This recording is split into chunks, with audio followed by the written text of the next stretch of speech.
আহক আমি ঈশ্বৰৰ চৰণত প্ৰাৰ্থনা কৰোঁ আৰু প্ৰাৰ্থনাৰে আমি আগবাঢ়িম। আহক মতো স্বৰ্গত নিবাস কৰা পবিত্ৰ সকলো সৃষ্টিৰ গৰাকী জনা আমাক সৃষ্টি কৰোঁতা প্ৰভু, যিজনে আমাক মাটি ধূলিৰে নিৰ্মাণ কৰি আত্মা দি অনন্তকলীয়া আমাক জীৱ দিলে আৰু আমি সকলোৱে সেই আদমৰ যোগেদি আহি পৃথিৱীত পৰিপূৰ্ণ হৈছোঁ। কিন্তু আমি আদমে ঈশ্বৰৰ বিৰুদ্ধে আজ্ঞা উলংঘন কৰাৰ বাবে ঈশ্বৰৰ পৰা দূৰত যাব লগা হ'ল।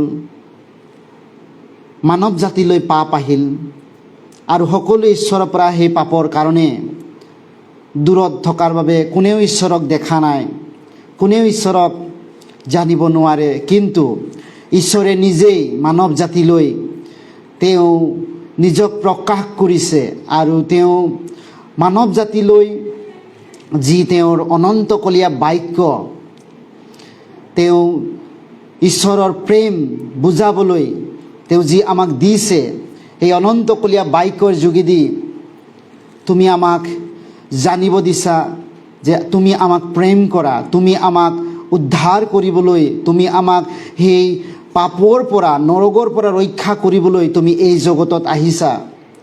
আৰু আমাৰ পাপৰ নিমিত্তে যি দণ্ড শাস্তি আমি পাবলগীয়া, এই সকলো তুমি নিজৰ ওপৰত ল'বলৈ এই পৃথিৱীলৈ আহিছিলা আজিৰ পৰা 2000 পূৰ্বে।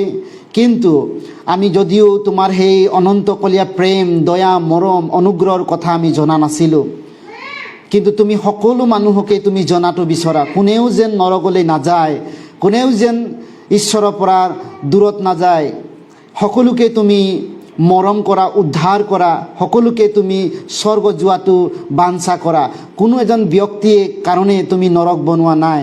নৰক তুমি সেই দুষ্ট ঈশ্বৰৰ শত্ৰু শয়তানৰ কাৰণে তুমি বনাইছা। কিন্তু মানুহে আজি ঈশ্বৰৰ পথ নাজানি সেই জগতৰ শয়তানৰ পথ বাছি লোৱাৰ বাবে ঈশ্বৰে তথাচু পাপীলৈ দয়া কৰি পৃথিৱীলৈ আহিল, যাতে সকলো মানুহক যেন তেওঁ প্ৰেম দেখুৱাই মানুহক উদ্ধাৰ কৰিব পাৰে। আৰু আজিৰ পৰা 2000 পূৰ্বে প্ৰভু তুমি এই পৃথিৱীলৈ আহিছিলা, আমাৰ পাপৰ নিমিত্তে নিজৰ ওপৰত তুমি দায় ল'লা, যাতে আমি তোমাক বিশ্বাস কৰি আমি পাপৰ ক্ষমা পাই যেন অনন্তকাল তোমাৰ ৰাজ্যত যাব পাৰোঁ। তুমি আমাক দয়া কৰিলা। যিমানেই আমি তোমাৰ অনুগ্ৰহ দয়া পাইছোঁ, তুমি আমাক আশীৰ্বাদ কৰা যাতে তোমাৰ সন্তান হিচাপে বাঢ়ি যাম। কোনোৱে যদি তোমাৰ সত্য প্ৰেমৰ বিষয়ে জনা নাই, প্ৰভু তেওঁবিলাকক তুমি আশীৰ্বাদ কৰা যাতে তেওঁবিলাকে আগন্তুক জীৱন তেওঁবিলাকে যেন তোমাৰ অনুগ্ৰহ দয়াৰ দ্বাৰা তোমাৰ প্ৰেম বুজি পায়। এই প্ৰাৰ্থনা উদ্ধাৰকৰ্তা প্ৰভু যীশু নামত প্ৰাৰ্থনা খুজিছোঁ, আমেন। আহক আমি Bible মেলিম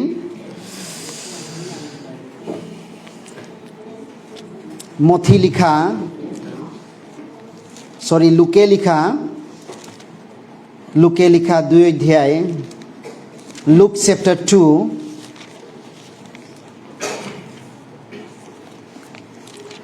Gospel of Luke chapter 2,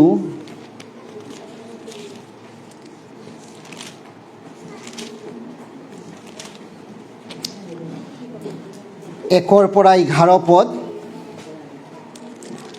লোকে লিখা শুভবাৰ্তা 2 অধ্যায় 1 পৰা 11 পদ মই পাঠ কৰিম।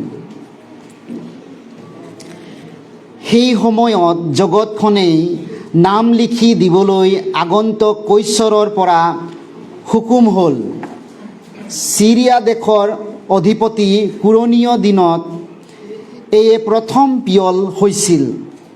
তাতে নাম লিখাবলৈ সকলো মানুহ নিজৰ নিজৰ নগৰলৈ গ'ল আৰু যোচেফেও নাম লিখিবলৈ তেওঁলৈ বাগদান কৰা গৰ্ভৱতী মৰিয়মক লগত লৈ নিজে দাউদৰ বংশ আৰু গোষ্ঠী হোৱা হেতুকে গালিলৰ নাচৰত নগৰৰ পৰা যিহুদিয়ালৈ বেথলেহেম নামেৰে দাউদ নগৰলৈ গ'ল।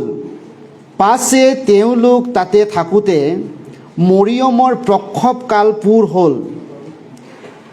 তেওঁ নিজৰ জ্যেষ্ঠ পুত্ৰ প্ৰসৱ কৰিলে আৰু তেওঁক কাপোৰেৰে মেৰিয়াই দানা পাত্ৰত শুৱাই থলে, কাৰণ আলহী ঘৰত তেওঁলোকৰ নিমিত্তে ঠাই নাছিল। তেতিয়া সেই দেশৰ কেতবিলাকে মেৰ ৰখীয়াই পথাৰত নিজৰ জাকবোৰ ৰাতি পৰ দি ৰখি আছিল। এনেতে প্ৰভুৰ এজন দূতে আহি তেওঁলোকৰ ওচৰত থিয় হৈ আৰু তেওঁলোকৰ চাৰিওফালে প্ৰভুৰ মহিমা প্ৰকাশিত হ'ল। তাতে তেওঁলোকৰ অতিশয় ভয় লাগিল।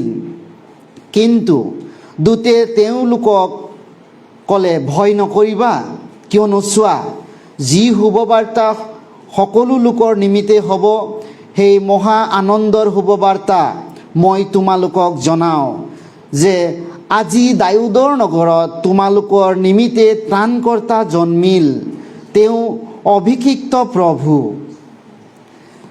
আমি আজি প্ৰায় বিশ্বই খ্ৰীষ্টমাছ উদযাপন কৰিছে।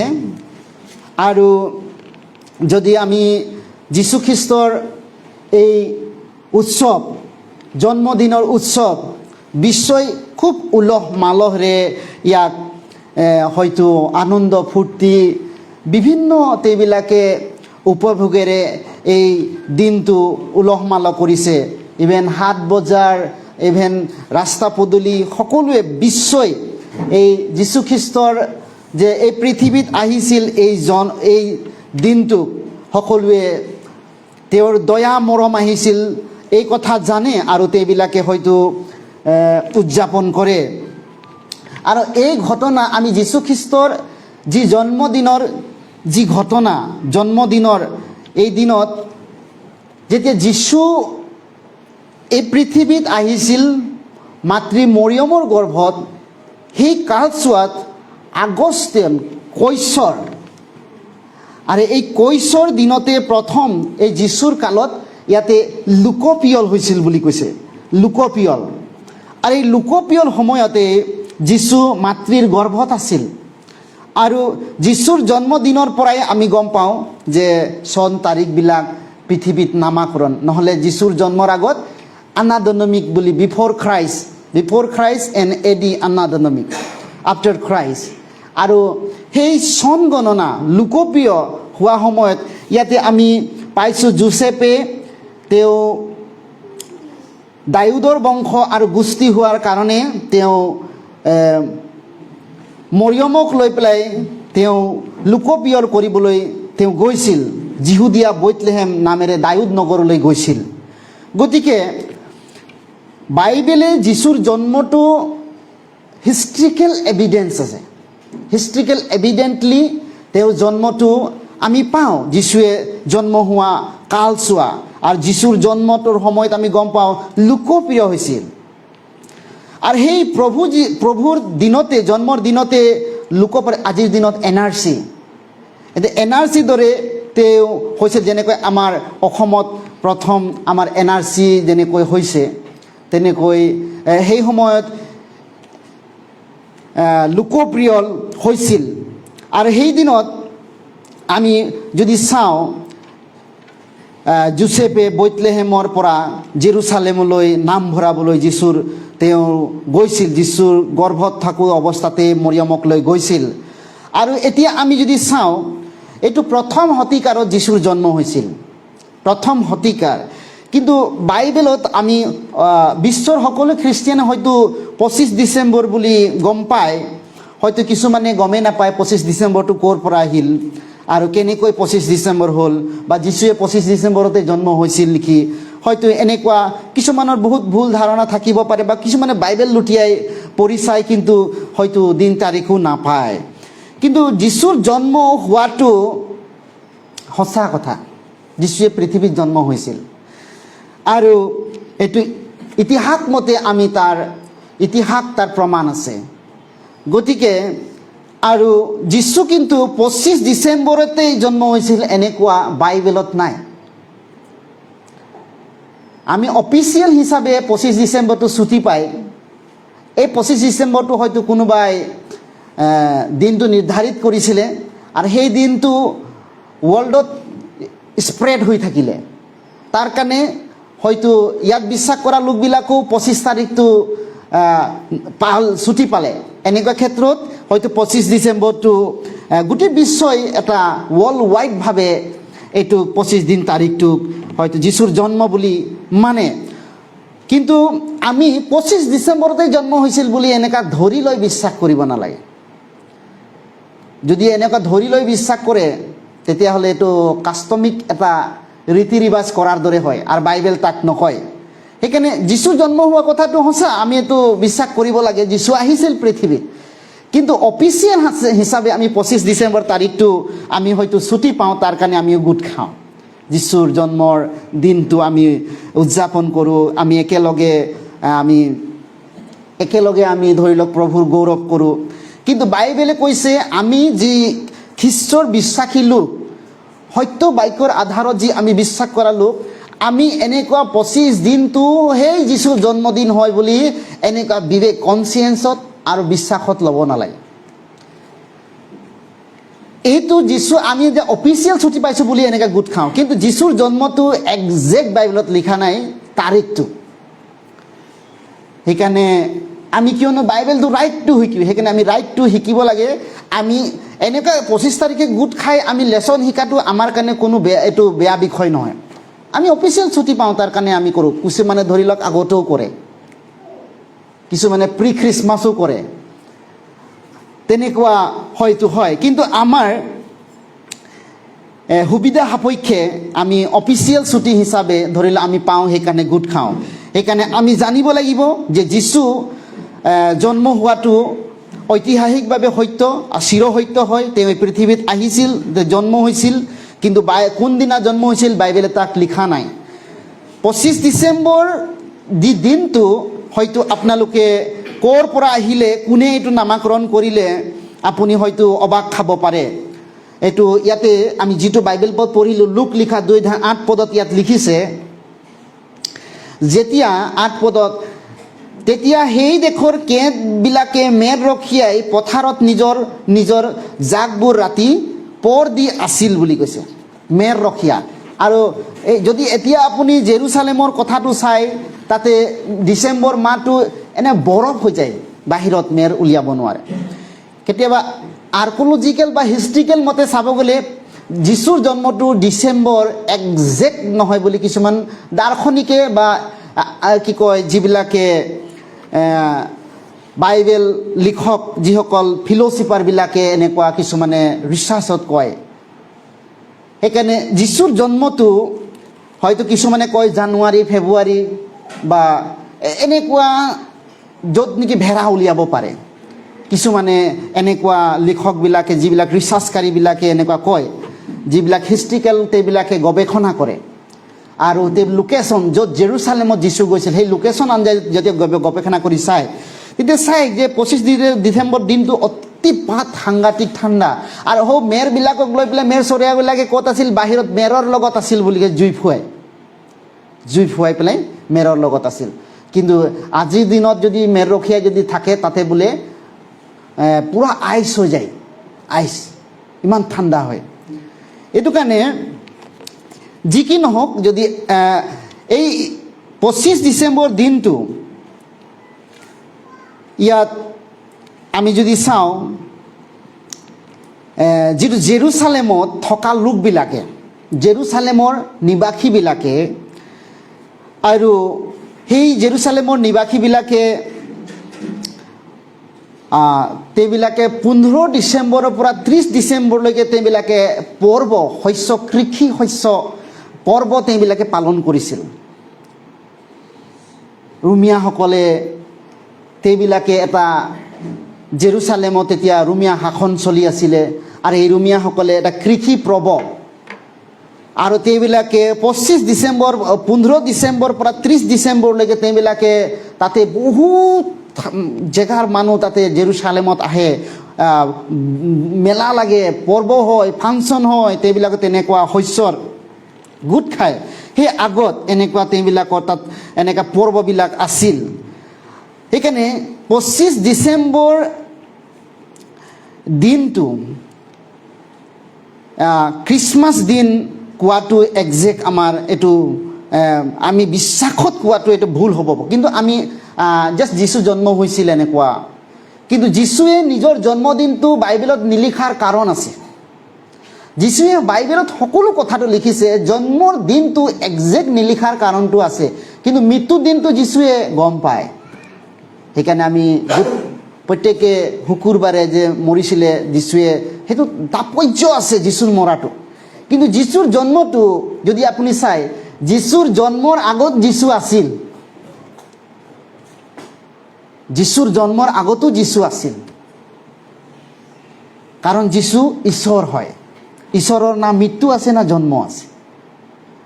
এইকাৰণে যীশু জাষ্ট মাংসৰ ৰূপতহে পৃথিৱীত আহিছিল, মাংসৰ ৰূপত। যীশু জন্মৰ আগতো আছিল, আৰু তেওঁ মৃত্যুৰ পাছতো তেওঁ জীৱিতভাৱে গ'ল। সেইকাৰণে ঈশ্বৰৰ জন্ম আৰু মৃত্যু নাই, তেওঁ অনন্তকলীয়া ঈশ্বৰ। গতিকে যীশুৱে এই পৃথিৱীত অহা উদ্দেশ্যটো বা দিন তাৰিখটো মানুহক যাতে উৎসৱ বা পৰ্ব হিচাপে মানুহে এক ট্ৰেডিশ্যনেল বনাই নলয়, তাৰ কাৰণে যীশুৱে এইটো বাইবেলত উল্লেখ কৰা নাই। যীশুৰ অহা তাৎপৰ্যটো যেন মানুহে জানে, যীশুৱে এইটো বিচাৰে যদি আমি বাইবেলটো নিয়াৰিকৈ পঢ়োঁ। আৰু এই 25 ডিচেম্বৰ যদি তাৰিখটো ক'ৰ পৰা আহিল বুলি ক'লে আমি অলপ যদি চাব বিচাৰোঁ, এইটো ৰোমিয়া সাম্ৰাজ্যৰ পৰা আহিছে, ৰোমানসকলৰ পৰা, ৰোমান কাথলিকৰ পৰা আহিছে। যেতিয়া এই ৰোমানসকলে তেওঁবিলাকে পৃথিৱীত এসময়ত তেওঁবিলাকে ৰাজত্ব কৰিছিল, এই জেৰুচালেম আদি কৰি, তেওঁবিলাকে এই ৰোমিয়াবিলাকে কৃষি সংক্ৰান্তি দেৱতা এটা পূজা কৰিছিল।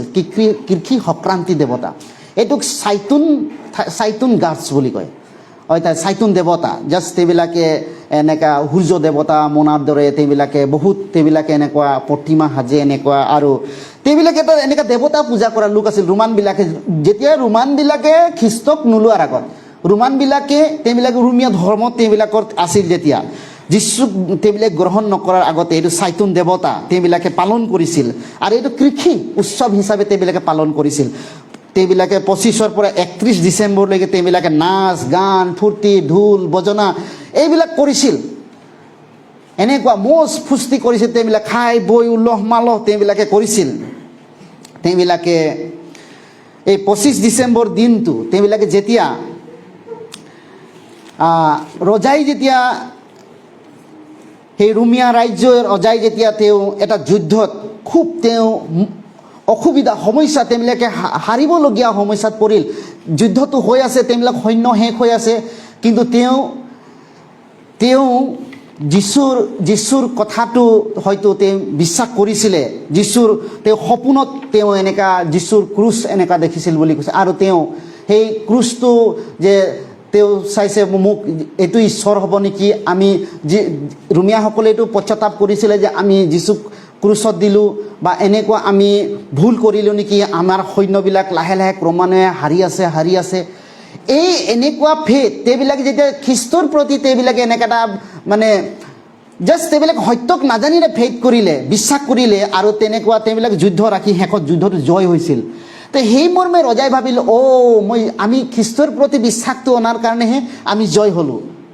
আৰু তেওঁ এটা দৰ্শন পাইছিল বুলি কৈছে এই ৰজাই, এটা দৰ্শন পাইছিল। আৰু তেতিয়াৰ পৰা ৰজাই সেই দেশত খ্ৰীষ্ট ধৰ্মটো গোটেই দেশখনত সকলো মানুহে খ্ৰীষ্ট ধৰ্ম হ'ব লাগে বুলি দি দিলে। কিন্তু ৰোমিয়া দেশখনত বাইবেল জানি পেলাই খ্ৰীষ্টিয়ান হোৱা লোক নাছিলে। ৰজাই এই কথাটো ল' হিচাপে পাছ কৰিছিলে, সেইকাৰণে গোটেই ৰোমিয়া দেশখন খ্ৰীষ্টক গ্ৰহণ কৰিছিল। এইকাৰণে যেতিয়া তেওঁবিলাকে খ্ৰীষ্টক গ্ৰহণ কৰিছে, তেওঁবিলাকে বাইবেল সন্মতভাৱে ঈশ্বৰক জনা লোক নাছিল। তাৰ বাবে তেওঁবিলাকে বছৰে বছৰে যেনেকৈ আমাৰ অসমত ধৰি লওক বিহু থাকে, বিহুটো আমাৰ অসমত সকলোৱে মানে, তেনেকৈ তেওঁলোকৰ ৰোমিয়াবিলাকৰ এনেকুৱা এটা উৎসৱ আছিল। সেই উৎসৱটো তেওঁবিলাকে বছৰে বছৰে কৰে। তেতিয়াহ'লে যীশুক তেওঁবিলাকে মানে, এতিয়া যীশুৰ জন্ম তেওঁবিলাকে মানিবলৈ কি কৰিলে, যিটো তেওঁবিলাকে চাইতুন দেৱতাক পূজা কৰিছিল, সেই দিনটো তেওঁবিলাকে এটা দিন 25 ডিচেম্বৰ দিনটোত ইটালীৰ পৰা ৰোমিয়াসকলে তেওঁবিলাকে এইটো নিৰ্ধাৰিত কৰা হয়। এইটো 313 খ্ৰীষ্টাব্দত এইটো ৰোমান তেওঁবিলাকে এটা ল' হিচাপে পাছ কৰিছিল। এইটো আগষ্টিনৰ সময়ত ৰোমিয়াসকলে ল' হিচাপে পাছ কৰিছিল 25 ডিচেম্বৰটো। এইটো ৰোমানৰ পৰা অহা এটা দিন তাৰিখ হয় 25 ডিচেম্বৰটো। কিন্তু তেওঁবিলাকে তেওঁলোকৰ পৰ্ব হিচাপত তেওঁবিলাকে মিলাই পেলাই তেওঁবিলাকে এইটো দিনটো ৰাখিছিল। কিন্তু 25 তাৰিখ দিনটো ৰোমানৰ পৰা অহা, ৰোমান কাথলিকবিলাকৰ পৰা অহা। এইকাৰণে তাৰ আগত যদি চাই সেই ৰোমিয়াসকলে এনেকুৱা খ্ৰীষ্টমাছ উদযাপন কৰিব ধৰিলে, আৰু সেই ৰোমিয়া দিনৰ পৰাই গীৰ্জাঘৰ এনেকুৱা বনোৱা হৈছিল আৰু খ্ৰীষ্টমাছ উদযাপন হৈছিল। নহ'লে আগতে প্ৰথম শতিকাৰ মানুহবিলাক ঘৰে ঘৰে গীৰ্জা কৰিছিল। গীৰ্জাঘৰ এনেকুৱা বা গীৰ্জাঘৰ বনাই নহয়, ঘৰে ঘৰে গোট খাই তেওঁবিলাকে গীৰ্জা প্ৰাৰ্থনা কৰিছিল। সেই তেতিয়াৰ পৰা আমি চাওঁ ৰোমান কাথলিকৰ পৰা তেওঁবিলাকে তেনেকুৱা আগষ্টিন দিনত ৰোমানসকলে এই প্ৰথা হিচাপে তাক আৰম্ভ কৰিছিল। ইটালী, এতিয়া যিটো ইটালী দেশ, এই ইটালীৰ পৰা এইটো অহা পপ জুলিয়াছে ইয়াত পাছ কৰিছিল। পপ জুলিয়াছ ল' হিচাপে পাছ কৰিছিল ৰোমানৰ অধীনত। গতিকে আপুনি ইয়াৰ ইতিহাস যদি জানিব লাগে, আপুনি ইতিহাস অকণমান পঢ়িলে আপুনি গম পাব। এইকাৰণে ৰোমানসকলে যেতিয়া এই যীশুৰ দিনটো, তেওঁবিলাকে যীশুৰ অহা দিনটো তেওঁবিলাকে বছৰেকীয়া হিচাপে এটা উলহ মালহ উদযাপন কৰি এটা ট্ৰেডিশ্যনেলত লৈ আহিলে। এইকাৰণে যীশু খ্ৰীষ্টৰ এই খ্ৰীষ্টমাছটো বাইবেলত চিক্ৰেট আছে, এইটো ঈশ্বৰে উল্লেখ কৰা নাই। কিন্তু ৰোমান যিটো কনভাৰ্টেড হৈছে, এইটো বিব্লিকেল কনভাৰ্টেড নহয়, এইটো কনভাৰ্টেড অফ দ্য শয়তান বুলি কয়। শয়তান তেওঁবিলাকে এটা অনন্ত জীৱনৰ ভিজন বা অনন্ত জীৱনৰ লক্ষ্য পাই পেলাই ৰজাৰ আদেশটো পালন নকৰিলে জেলত যাব লাগে, হত্যা হ'ব লাগে, সেই মৰ্মে তেওঁবিলাকে খ্ৰীষ্টীয়ক গ্ৰহণ কৰিছিল। কিন্তু তেওঁবিলাকে সকলো খাইছিল, মদ পাণ চব। তেওঁবিলাকৰ জগতৰ স্বভাৱ চৰিত্ৰ জীৱন একে আছিল, খালি তেওঁবিলাকে জাষ্ট চেঞ্জহে কৰিছিল, তেওঁবিলাকৰ ৰীতি ৰিবাজ ধৰ্মটো চেঞ্জ কৰিছিল। সেইকাৰণে তেতিয়াৰ পৰা তেওঁবিলাকে গোটেই খ্ৰীষ্টমাছ দিন আহিলে এনেকুৱা মদ পানী খাই ঢোল বজনা কৰি ফূৰ্তি মস্তি কৰি এনেকুৱা তেওঁবিলাকে ঈশ্বৰক প্ৰশংসা কৰা নাছিল, ঈশ্বৰক অপমান কৰিছিল। তেওঁবিলাকে এনেকুৱা কৰাবিলাক ৰিয়েল হিচাপে ঈশ্বৰক এনেকুৱা আৰাধনা কৰাটো ঈশ্বৰে বিচৰা নাছিল। যদি ৰিয়েল হিচাপে আমি এনেকুৱা কৰাটো বিচাৰে, ঈশ্বৰে বাইবেলটো আমাক একজেক্ট লিখিলেহেঁতেন। কিন্তু যীশুৱে আমি জানিব লাগে যীশুৱে আহিছে, এইটো আমি বিশ্বাস কৰিব লাগে যীশু আহিছে এইটো। কিন্তু ইয়াক আমি জাষ্ট এটা পৰ্ব হিচাপে, এটা উৎসৱ তিথি হিচাপে, এটা ট্ৰেডিশ্যনেল হিচাপে মনাটো বাইবেলে আমাক অধিকাৰ নিদিয়ে। গতিকে আমি যদি চাওঁ ইয়াতে, এইকাৰণে সেই ৰোমিয়া সাম্ৰাজ্য 1300 খ্ৰীষ্টাব্দৰ পৰা 1500 শতিকালৈকে যদি চাই, এই তাত মানুহবিলাকৰ ডাৰ্ক এজ, মানুহবিলাকৰ স্বৰ্গ যোৱা যিটো পৰিত্ৰাণৰ বাৰ্তা বন্ধ কৰি দিছিলে শয়তান। এইকাৰণে আমি যদি চাওঁ, শয়তানো কনভাৰ্টেড কৰে যীশুৰ নামত, আৰু বাইবেলটো মানুহক পঢ়িবলৈ এলাউ কৰা নাছিল। কেৱল তেওঁবিলাকক প্ৰিষ্টবিলাকে পঢ়িব পাৰে, এনেকুৱা আম মানুহে বাইবেল পঢ়িব নোৱাৰে। এইকাৰণে এই যিটো ৰিফৰ্মেশ্যন 1600 শতিকাৰত ৰিফৰ্মেশ্যন যেতিয়া হ'ল, তেতিয়াৰ পৰাহে ধৰি লওক মানুহবিলাকে বাইবেল, মাৰ্টিন লুথাৰৰ যোগেদি যেতিয়া ৰিফৰ্মেশ্যন হ'ল, তেতিয়াহে মানুহে বাইবেলটো হয়তো পঢ়িব পালে, যে ঈশ্বৰৰ বাক্য বিশ্বাস কৰাৰ যোগেদি ঈশ্বৰৰ ধাৰ্মিকতা মানুহে পাব পাৰে আৰু মানুহে উদ্ধাৰ পাব পাৰে। ঈশ্বৰৰ ধাৰ্মিকতা পাই স্বৰ্গ যাব, বিশ্বাসৰ দ্বাৰাই মানুহে স্বৰ্গ যাব পাৰে। নহ'লে তেওঁবিলাকে কিবা নিয়ম ট্ৰেডিশ্যনেল, তেওঁবিলাকে কিবা এটা মানুহৰ আগত তেওঁবিলাকে স্বীকাৰ কৰিব লাগে, মানুহৰ আগত পশ্চাতাপ কৰিব লাগে, তেওঁবিলাকে বহুত এনেকুৱা নিয়ম আছিল। আৰু এনেকুৱা কৰিলেহে মানুহবিলাকে পৰিত্ৰাণটো লাইচেঞ্চ হিচাপে বিক্ৰী কৰিছিল, স্বৰ্গ যোৱাটো লাইচেঞ্চ হিচাপে এনেকুৱা কৰিছিল, এনেকুৱা প্ৰথা নিয়ম উলিয়াইছিল। এইকাৰণে আমি যদি চাওঁ, এতিয়াও এইবিলাক প্ৰভাৱ আমাৰ ভাৰতত, আন আন দেশবিলাকত এনেকুৱা আছে। মানুহবিলাকে যিবিলাক ট্ৰেডিশ্যনেল খ্ৰীষ্টিয়ান, যদি আপুনি চায়, আজি বৰদিনটো তেওঁবিলাকে আত্মিকতাৰে নামানি মাংসিকতাৰে মানে, মাংসিকতাৰে। এইকাৰণে কিন্তু ঈশ্বৰে আমাক বাইবেলে কৈছে, আমি কলচীয়ালৈ যাওঁ, কলচীয়া আহক, বাইবেল উলিয়াম, কলচীয়া।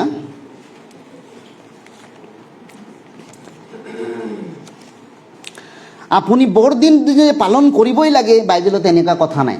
আপুনি ঈশ্বৰৰ আগত যদি বৰদিন নাপালেও, পালনো নকৰে, ঈশ্বৰে দুখী নকৰে। কিন্তু ঈশ্বৰে অহা উদ্দেশ্য আপোনাৰ কাৰণে পালন কৰিবলগীয়া এটা কথা আছে, এই কথাটো যদি নকৰে তেতিয়াহে মানুহে ঈশ্বৰৰ আগত দুখী হ'ব। সেইকাৰণে কলচীয়া 2 অধ্যায় আমি চাম, কলচীয়া 2 অধ্যায় 16 পৰা 17 পদ। Colossians chapter 2 verse 16 and 17। কলচীয়া 2 অধ্যায় 16-17 পদ মই পঢ়িছোঁ। আমি পাইছোঁ যদি আহক একেলগে পঢ়িম। কলচীয়া 2 অধ্যায় 16-17 পদ। এতেকে ভোজন বা পান বা উৎসৱ বা নজুন বা বিশ্ৰামবাৰ কথাত কোনেও তোমালোকক বিচাৰ নকৰক। এই সকলো ভাবি বিষয়েৰ চামাতো কিন্তু শৰীৰ খ্ৰীষ্টীয় হ'ব। ইয়াতে লিখিছে এইবিলাক খোৱা বোৱা উৎসৱ দিন বাৰ তিথি এইবিলাক তোমালোকক কোনেও সুদ বিশ্বাস নকৰে, এইবিলাকক লৈ পেলাই কোনেও তোমালোকক নুদুখক। কিন্তু খ্ৰীষ্টীয়ৰ শৰীৰ কিয় তেওঁ ঈশ্বৰে শৰীৰ হিচাপে আহিলে এই কথাটো যদি মানুহে নাজানে তেওঁহে বিচাৰত পৰিব ঈশ্বৰৰ আগত, তেওঁ দুখী হ'ব। যদি খ্ৰীষ্টৰ অহা শৰীৰটোক নাজানে, খ্ৰীষ্ট শৰীৰ কিয় তেওঁ শৰীৰ হিচাপে আহিলে পৃথিৱীত এই তাৎপৰ্যটো যদি মানুহে নাজানে, এই তাৎপৰ্যপূৰ্ণ কথাটো যদি জীৱনত নলয় তেতিয়াহে মানুহে ঈশ্বৰৰ আগত দুখী হ'ব। এই কথাটো বাইবেলে কৈছে। গতিকে খ্ৰীষ্টমাছটো আমাৰ কাৰণে প্ৰকৃততে কি? আমি কোনটো বিবেকত বৰদিন আমি যিটো খ্ৰীষ্টমাছ পালন কৰোঁ, আমাৰ কনচিয়েন্সটো বহুত ইম্পৰ্টেণ্ট। কেনেকুৱা বিবেক লৈ পেলাই আপুনি খ্ৰীষ্টমাছ উদযাপন কৰে? আপোনাৰ হয়তো যেতিয়া মই গাঁও ফালে চাওঁ নমিলিয়ান খ্ৰীষ্টিয়ানবিলাকে তেওঁবিলাকে মদ পানী খাই ঢোল লৈ তেওঁবিলাকে ধূলি মাকতি উঠালৈকে কেতিয়াবা কিবা কৰে তেওঁবিলাকে। গম পায়নে? বেছি খ্ৰীষ্টমাছতে বিয়েৰৰ কাৰ্টন বিক্ৰী হয়। নাগালেণ্ডত বেছি ছাপ্লাই হয়, মিজোৰামত ছাপ্লাই হয় বেছি। খ্ৰীষ্টিয়ান চিটিবিলাক ষ্টেটবিলাকত যায় বেছি। কিয়? বাইবেল কৈছে তেওঁলোকৰ যিটো কনচিয়েন্স, যিটো তেওঁবিলাকৰ খ্ৰীষ্টমাছ উদযাপন কৰাত যিটো তেওঁবিলাকৰ বিবেক, যীশুৱে নিবিচৰাৰ দৰে কৰে তেওঁবিলাকে। সেইকাৰণে আমি বৰদিন উদযাপন কৰাটো আমাৰ বিবেকৰ ওপৰত নিৰ্ভৰ কৰে। যীশু জন্ম লোৱাটো আমি ফেলোশ্বিপ কৰিব পাৰোঁ, তাৰ অৰ্থ জানিব পাৰোঁ, কিয় তেওঁ আহিছিল আৰু তেওঁ এই পৃথিৱীত জগতত ইয়াত কেতিয়া আহিছিল, কিয় আহিছিল আৰু তেওঁ সকলো কথাটো আমি জানিব পাৰোঁ। এইকাৰণে এই যিবিলাক জন্ম তিথি বাৰ এইবিলাক যিবিলাক আমি ভোজন পান কৰা উৎসৱ পালন কৰা এই সকলো কথাটো চাহটো ৰিয়েল নহয়। Shadow is not real. চাহটো ৰিয়েল নহয় বুলি কৈছে। এনেকুৱা উদযাপন কৰাটো প্ৰকৃত ঈশ্বৰক প্ৰশংসা কৰাটো নহয় বুলি কৈছে। কিন্তু এনেকুৱা কৰাটো এনেকুৱা ৰং নহয় যদি আপুনি ৰাইট কনচিয়েন্সত কৰিছে। ৰাইট কনচিয়েন্সত যদি মানুহ কৰিছে তেতিয়া একো ভুল নাই। আমাৰ মহান সৃষ্টিকৰ্তা ঈশ্বৰক ইয়াতকৈ আমি অতি গৌৰৱেৰে আমি ঈশ্বৰক আমি প্ৰশংসা কৰিব পাৰোঁ। হয়, জগতে কেনেকৈ তেওঁবিলাক উদযাপন কৰে, কিন্তু আমি আমাৰ সৃষ্টিকৰ্তা ঈশ্বৰক অকল এনেকুৱাই নহয়, আমি তাতোতকৈ মহান ঈশ্বৰক প্ৰশংসা কৰি আমি উল্লাস কৰি আমি গীত গাই তেওঁক আমি ধন্যবাদ দি আমি উদযাপন কৰিব। কিন্তু যিটো আমাৰ কনচিয়েন্স, যিচুক বিশ্বাস কৰা যিটো বিশ্বাস আপোনাৰ ৰাইটলি হ'ব লাগিব। সেইকাৰণে যদি আপুনি চায়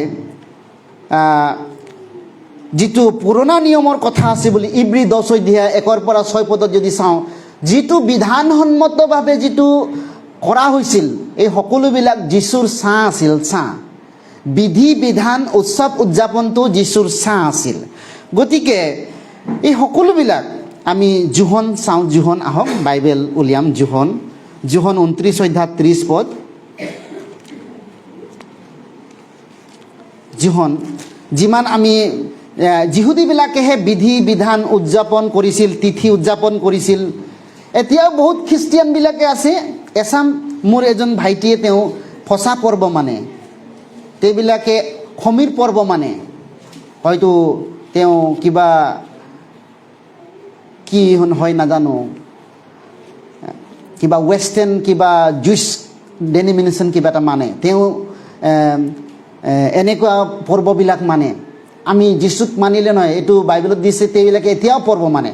পাঞ্জাৱত আছে, পাঞ্জাৱত আমাৰ শিৱসাগৰৰ পৰা যায়, কেতিয়াবা শিৱসাগৰৰ পৰা যায়, কিছুমান যোৰহাটৰ পৰা যায় পৰ্ব এনেকৈ পালন কৰিবলৈ, এনেকুৱা আছে বিধান পালন কৰিব, এতিয়াও আছে, অসমতো আছে এনেকুৱা।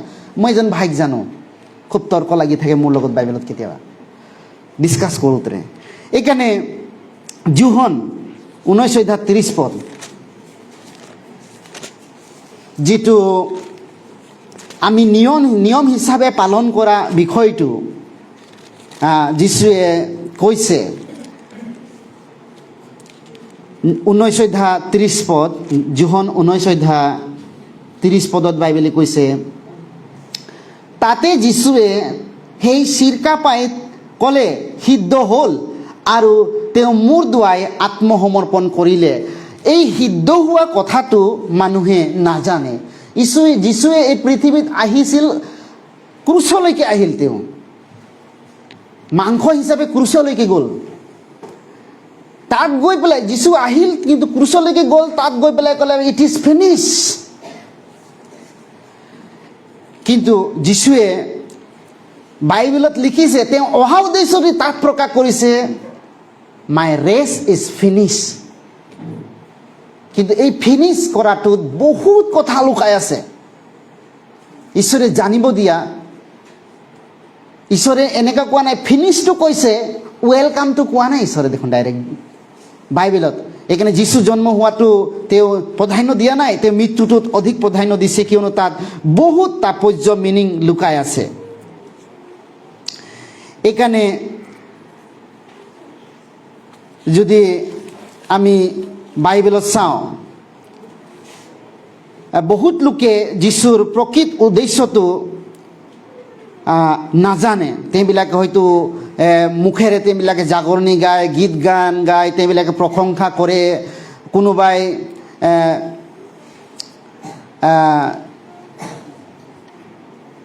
ধৰি লওক তেওঁবিলাকে মানসিকতাৰে তেওঁবিলাকে হয়তো ঈশ্বৰক তেওঁবিলাকে প্ৰশংসা কৰে। সেইকাৰণে যীশুৱে পৃথিৱীত জন্ম ল'বলৈ এই পৃথিৱীত আহিছিল। কিন্তু আমি এই কথাটো জনা প্ৰয়োজন আছে যে আমি কিয় ইয়াত খ্ৰীষ্টমাছ নামত গোট খাইছোঁ, কিয় আমি খ্ৰীষ্টমাছটো মানিছোঁ। এই কথাটো আমাৰ উত্তম বিবেক, উত্তম নলেজ আমাৰ থাকিব লাগিব। সেইকাৰণে বাইবেলে যীশু অহা উদ্দেশ্যটো কিয় পৃথিৱীত আহিছিল আমি যদি চাওঁ, ৰিয়েল মিনিংটো, ৰিয়েল খ্ৰীষ্টমাছ যদি আপুনি মানিব বিচাৰে, আপুনি ৰিয়েল খ্ৰীষ্টমাছ 25 ডিচেম্বৰে মানতে একো কথা নাই, কিন্তু আপুনি শুদ্ধ বিবেক, শুদ্ধ বিশ্বাস, শুদ্ধ চেঞ্চ লৈ পেলাই যদি আপুনি কৰে, তেনেকুৱা প্ৰশংসাটো ঈশ্বৰৰ আগত আপুনি গ্ৰহণযোগ্য হ'ব। আপুনি অনন্ত জীৱনৰ কথা নাজানে, আপুনি পৰিত্ৰাণৰ কথা নাজানে, আপুনি নতুন জন্মৰ কথাই নাজানে, আপুনি পাপ ক্ষমাৰ কথা নাজানে, আপুনি স্বৰ্গ যাবনে নাযাব এই কথাটোৱে নাজানে, খাটাং নহয়, আপুনি খ্ৰীষ্টমাছ আপুনি ডান্স মাৰি থাকিলে একো নহয়, একো নহয়। এইকাৰণে ৰিয়েল মিনিং খ্ৰীষ্টমাছ, দাউদো প্ৰশংসা কৰিছিল ঈশ্বৰক ৰিয়েল মিনিঙত। সেইকাৰণে অকল খ্ৰীষ্টমাছ আহিলে তৰা জ্বলালে এনেকুৱা এই ঝিলমিল কৰি থাকিলেও নহয়। খ্ৰীষ্টমাছ হৈছে এইটো অন্তৰৰ পৰা ঈশ্বৰক থেংকছ দিয়া, অন্তৰৰ পৰা ঈশ্বৰক সেৱা কৰা। এইকাৰণে আমি চাম ঈশ্বৰে অহা উদ্দেশ্য কেলৈ আহিছিল। প্ৰথম তিমথী 1:15 যদি আপুনি চাই, ৰিয়েল খ্ৰীষ্টমাছ আপুনি যদি জানিব বিচাৰে জীৱনত গভীৰভাৱে, যীশু জন্ম লৈছিল পৃথিৱীত, তাৰ অৰ্থ তাৎপৰ্য যদি আপুনি জানে, যীশুৱে কিয় আহিছিল। যীশুৱে আপোনাক কিছুমান বিষয় জানিব দিছে, তেওঁ জন্মতে ইমান প্ৰাধান্য দিয়া নাই। যীশুৱে অহাটো কিয়, আপুনি যদি অকল খ্ৰীষ্টমাছটোক যদি পালন কৰে, খ্ৰীষ্টমাছটোকে আপুনি ধুনীয়া বুলি ভাবে, এটা বৰ আনন্দৰ দিন, ধুনীয়া কাপোৰ, ধুনীয়া ড্ৰেছ, ধুনীয়া, আপুনি সকলো ক্ষেত্ৰত মানে খ্ৰীষ্টমাছৰ কাৰণে বহুত প্ৰিপেৰেশ্যন কৰে, এনেকুৱা হাবিয়াসটো কিবা এটা ট্ৰেডিশ্যনেল ক্ষেত্ৰত হাবিয়াস কৰাটো ঈশ্বৰে নিবিচাৰে। এনেকুৱা হাবিয়াটো আমাক বিচাৰে ঈশ্বৰৰ প্ৰতিয়ে, বাট দ্য ৱে গড ৱান্ট, ঈশ্বৰে যি পদ্ধতি তেওঁৰ ইচ্ছামতে আমাক এনেকুৱা হোৱাটো, এনেকুৱা প্ৰভুক উৎসাহ, আনন্দ, গৌৰৱ কৰাটো ঈশ্বৰে বিচাৰে। সেইকাৰণে 1 তিমথী 1:15 1 তিমথী 1:15 আমি চাম, একেলগে পঢ়িম আহক। 1 তিমথী 1:15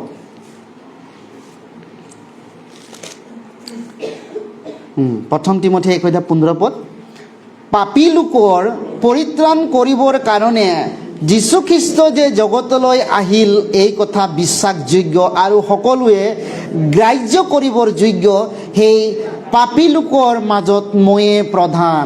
এজন পাপী, আদামৰ পৰা সকলো মানুহে আমি পাপী ঈশ্বৰৰ আগত। এজন পাপী মানুহে প্ৰথম কি কথাটো ঈশ্বৰৰ আগত তেওঁ মানিব লাগিব, কি কথাটো তেওঁ পালন কৰিব লাগিব বুলি ক'লে, এইটো পালন কৰা, তেওঁ মানি লোৱা। গ্ৰাহ্য কৰা মানে পালন কৰা, গ্ৰাহ্য কৰা মানে পালন কৰা। প্ৰথম কথা, যীশুৱে কেলে আহিছিল, কিয় এই পৃথিৱীত আহিছিল? যেতিয়ালৈকে এজন ব্যক্তিয়ে যীশুৰ অহা উদ্দেশ্য নাজানে, সেই মানুহজনৰ কাৰণে বৰদিন হ'ব নোৱাৰে।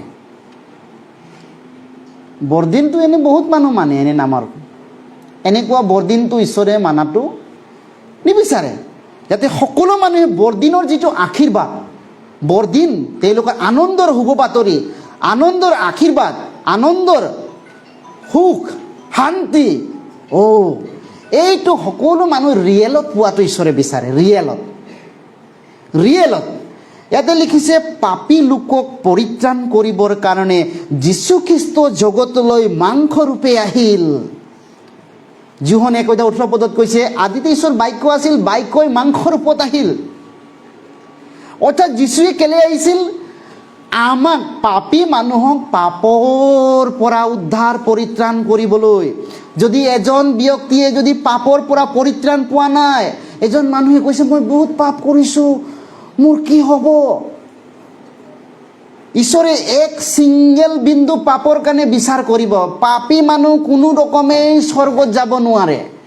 এক বিন্দু যদি পাপ থাকে, মানুহে নৰকলৈ যাব। পাপীবিলাকৰ আস্থানটো নৰক। বাইবেলে কৈছে, জেৰেমিয়া 21:8 কৈছে, জিহুৱাই এই কথা কৈছে, তোমালোকৰ নিমিত্তে মৃত্যুৰ পথ আৰু জীৱনৰ পথ ৰাখিছে ঈশ্বৰ। সেইবিলাকক কোৱা বুলি কৈছে। জিহুৱাই মানুহৰ কাৰণে জীৱনৰ পথ আৰু মৃত্যুৰ পথ ৰাখিছে। এদিন আপুনি মই মৰি যাম, সকলোৱে মৰিম। কলৈ যাব? আপুনি গোটেই জীৱন যদি বৰদিন পালন কৰি আপোনাৰ যদি দুখৰ দিন হৈ যায় শেষত, তেতিয়াহ'লে এনেকুৱা বৰদিনটো আপোনাৰ কাৰণে কি হ'ব? এইকাৰণে বাইবেল কৈছে, আমাক জানিবলগীয়া ঈশ্বৰে কিছুমান কথা জন্মটোক চিক্ৰেট ৰাখিছে, এইটো প্ৰাধান্য দিয়া নাই। কিন্তু আমাক ঈশ্বৰে এটা জানিবলগীয়া দিনটো দিছে। আপোনাৰ মোৰ কাৰণে ঈশ্বৰে বৰদিনতকৈ এটা মহৎ দিন ৰাখিছে। মহৎ দিন, যিদিনাখন আপুনি সত্যৰূপে ঈশ্বৰক জানে, যিদিনাখন আপুনি আপোনাৰ পৰিত্ৰাণৰ কথাটো আপুনি গম পায়, নতুন জন্মৰ কথাটো গম পায়। আপুনি গম পায়নে মানুহৰ আত্মা মৰি আছে? আদমে যেতিয়া ফল খালে, মানুহ মৃত্যু অৱস্থাত গ'ল, আত্মা মৰি গ'ল, মাংসটো জিন্দা আছে। আজি মানুহ জন্ম হৈছে। গীতমালা 51:5 কৈছে, চোৱা মাকৰ গৰ্ভতে মই অধৰ্মতে মোৰ জন্ম হ'ল। আমি যিমানেই খ্ৰীষ্টিয়ান ঘৰতো জন্ম হৈছোঁ, কিন্তু পাপত জন্ম হৈ আহিছোঁ, আত্মাত মৰি আছোঁ। সেইকাৰণে যোহন 6:3 কৈছে, যিবিলাকে মাংসৰ পৰা জন্ম সেইবিলাক মাংস, যিবিলাক আত্মাৰ পৰা জন্ম সেইজনে আত্মা। সেইকাৰণে এজন খ্ৰীষ্টিয়ানে যীশু কৈছিল যোহন 3:3, হে প্ৰভু, মই মৰিলে স্বৰ্গ যাব পাৰিমনে? তেতিয়া ক'লে, নতুনকৈ জন্ম নাপালে তুমি কেতিয়াও স্বৰ্গ যাব নোৱাৰা। অৰ্থাৎ ঈশ্বৰে আমাৰ কাৰণে এটা মহৎ দিন হৈছে নতুন জন্ম পোৱা, আত্মাত জন্ম পোৱা।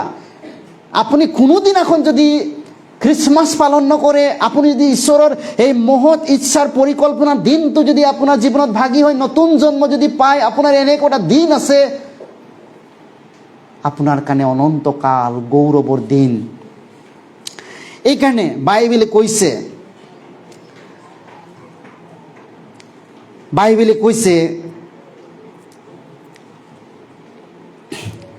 আপুনি গম পায়নে, খ্ৰীষ্টমাছ এটা এনেকুৱা সত্য ঈশ্বৰক মানুহে অপমানো কৰে।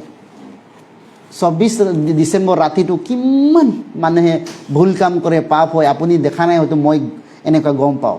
মই নাগালেণ্ডত থাকি আহিছোঁ, গম পাইছেনে? গোটেই ৰাতি নাইট 24 তাৰিখে এনেকুৱা মানুহবিলাক নাচ দেখ কৰে, বিয়েৰ খায়, ৰাতি গীৰ্জাত মানুহ নাইকিয়া হৈ যায়, আকৌ 2-3 বজাত কৰবাৰ পৰা ওলাই আহে।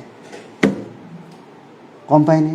চব গায়ব হৈ যায়, মানুহ ক'ত যায়, মদ ড্ৰিংক কৰি এনেকুৱা। খ্ৰীষ্টিয়ানিটি মানুহে সৰ্বাধিক বহুত কম লোকে আছে বৰদিনটোক সত্যৰূপে পালন কৰে, কিন্তু সৰ্বাধিক মানুহ আছে, সৰ্বাধিক 95% অসৎ ৰূপে মানে বিশ্বত। কাৰণ ঈশ্বৰক জনা মানুহবিলাক বহুত তাকৰ বুলি কৈছে, সত্যৰূপে তাকৰ যেনেকুৱাই মানিছে, বৰদিন মানিছে বুলি ক'লে এনেকুৱা নহয়, কিন্তু ঈশ্বৰে গ্ৰহণ কৰাকে মানিব লাগিব। ঈশ্বৰ যেতিয়া জেৰুচালেমে গৈছিলে, মানুহবিলাকে হয়তো খেজুৰ পাত লৈ পেলাই প্ৰশংসা হোচান্না হালেলুয়া কৰিছিলে, কিন্তু যীশুৱে তেওঁলোকৰ প্ৰশংসাটো লোৱা নাছিল। লাখ লাখ মানুহ কৰিছিল। লুক 12 লিখিছে, অযুত মানুহবিলাকে যীশুক প্ৰশংসা কৰিছিল, কিন্তু যীশুৱে তেওঁলোকৰ প্ৰশংসাটো গ্ৰহণ নকৰিলে বুলি কৈছে। কি গোটেই দুনিয়াই যীশুক বৰদিন মানিলে যীশুৱে ল'ব নেকি? নলয়। ঈশ্বৰে বিচৰাৰ দৰে যদি নকৰে, ঈশ্বৰে কেতিয়াও এনেকুৱা প্ৰশংসা ল'ব নোৱাৰে, নলয়। এইকাৰণে আপোনাৰ মোৰ কাৰণে যেতিয়া আমি ঈশ্বৰক আমি সেৱা কৰিছোঁ, আমি যিহেতু ঈশ্বৰক আমি সত্যৰূপে পালন কৰিব বিচাৰিছোঁ, ঈশ্বৰে আমাৰ কাৰণে এটা গ্ৰেট দিন ৰাখিছে, বৰ দিনতকৈ ডাঙৰ দিন। আপুনি সেই দিনটো জনা প্ৰয়োজন আছে। হয়তো কিছুসকলে যোৱাকালি এনেকুৱা এটা জীৱনৰ এটা আকস্মিক দিন গম পালে যে প্ৰভুৱে মোৰ কাৰণে এনেকুৱা দিন এটা ৰাখিছিল। প্ৰভু যীশুতকৈ প্ৰভু আপোনাৰ লগত যিটো মিলন হয়, এই দিনটোহে মহত্ব আপোনাৰ কাৰণে। বৰ দিনতকৈ ডাঙৰ দিনটো হ'ল যেতিয়া প্ৰভুৱে আপোনাৰ আত্মাৰ লগত মিলন ঘটে। যেতিয়ালৈকে ঈশ্বৰৰ আত্মা আপোনাৰ জীৱনত নাই, তেতিয়ালৈকে এজন ব্যক্তিয়ে কেতিয়াও স্বৰ্গ যাব নোৱাৰে। প্ৰভুৰ আত্মা আৰু আপোনাৰ আত্মাৰ যেতিয়া মিলন ঘটে, এইটোকে কয় বৰ্ণ এগেইন, নতুন জন্ম। নতুন জন্ম খ্ৰীষ্টৰ আত্মা যাৰ নাই তেওঁ খ্ৰীষ্টৰ নহয়। ৰোমিয়া 9:10 কৈছে, যাৰ খ্ৰীষ্টৰ আত্মা নাই তেওঁ খ্ৰীষ্টৰ নহয়। তেওঁবিলাকে খ্ৰীষ্টিয়ান হ'ব পাৰে। এইকাৰণে তাতে তাৰ তলত লিখিছে, তেওঁবিলাকে খ্ৰীষ্টক মাংসৰে সেৱা কৰা নাযায়। গতিকে ঈশ্বৰে সেই আমি যিটো যীশুৰ মাংসৰ অহা দিনটো ইমান মহত্ব ৰখা নাই ঈশ্বৰে, কিন্তু আমি জানিবলগীয়া কথা লেচন আছে। আমি কিয় আহিছিলোঁ আমি শিকিব পাৰোঁ। কিন্তু এই বৰদিনটো যাতে ঈশ্বৰৰ কাৰণে আমি ইমান পালন নকৰি, আমাৰ কাৰণে ঈশ্বৰে এটা মহৎ দিন ৰাখিছে। এই বৰদিনটো আমি বছৰেকত যেনেকৈ উদযাপন কৰোঁ, কিন্তু তাতকৈ এটা মহৎ দিন আছে। আমি সদায় সেই দিনটোৰ কাৰণে গৌৰৱ কৰিব পাৰোঁ। সদায় এনেকুৱা এটা আশ্চৰ্য মহৎ দিন ৰাখিছে, প্ৰত্যেকৰ কাৰণে এটা স্পেচিয়েল ডে। সেইটো হৈছে আপোনাৰ বৰ্ণ এগেইন ডেট। বহুত খ্ৰীষ্টিয়ান নাজানে আপুনি নতুন জন্ম পালেনে। যীশুৱে নিকোডিমাছক সুধিছিলে, তেওঁ বাইবেল অধ্যাপক পাঠক আছিলে, চেনহাদ্ৰিনৰ লিডাৰ আছিল, ৰোমিয়া এজন অধ্যাপক মানুহ, যে আজিৰ দিনৰ ৰেভৰেণ্ড পাদ্ৰীৰ দৰে মানুহ, কিন্তু বাইবেলৰ ইমান জ্ঞান থকোতো, ইমান শিক্ষা দিওঁতো তেওঁ মই কেনেকৈ আকৌ জন্ম হ'ম বুঢ়া হৈ বুলি কৈছে। সেইকাৰণে মানুহে বাইবেলৰ জ্ঞান থাকিলেও কি হৈছে, যদি নতুন জন্মৰ জ্ঞান নাই, সঠিক নাই, তেতিয়া সেই মানুহবিলাকে হয়তো ঈশ্বৰ ৰাজ্যত যাব নোৱাৰে। বাইবেলে এনেকৈ কৈছে। এইকাৰণে গোটেই বছৰটো জীৱনটো যদি আপুনি চাৰ্চলৈ গৈ গোটেই জীৱনটো আপুনি বৰদিন পালন কৰি যদি আপুনি স্বৰ্গত পৰা বাদ পৰি যায়, তেতিয়া বহুত মানুহে ক'ব, মতি 7 অধ্যায়ত কৈছে, মোক প্ৰভু প্ৰভু কোৱাবিলাকে যে স্বৰ্গ যাব, এনেকুৱা নহয়। মোৰ নামেৰে তেওঁবিলাক ভূত খেদাব পাৰে, তেওঁবিলাকে মোৰ নামেৰে নৰিয়া সুস্থ কৰিব পাৰে, মোৰ নামত তেওঁবিলাক পৰাক্ৰম কাৰ্য কৰিব পাৰে। মই তেওঁবিলাকক স্পষ্টকৈ কম কৈছে, হেৰু অধৰ্মচাৰী দুষ্টবিলাক মই তোমালোকক নিচিনো। এনেকুৱা মানুহবিলাক কোন হ'ব? খ্ৰীষ্টিয়ান মানুহ।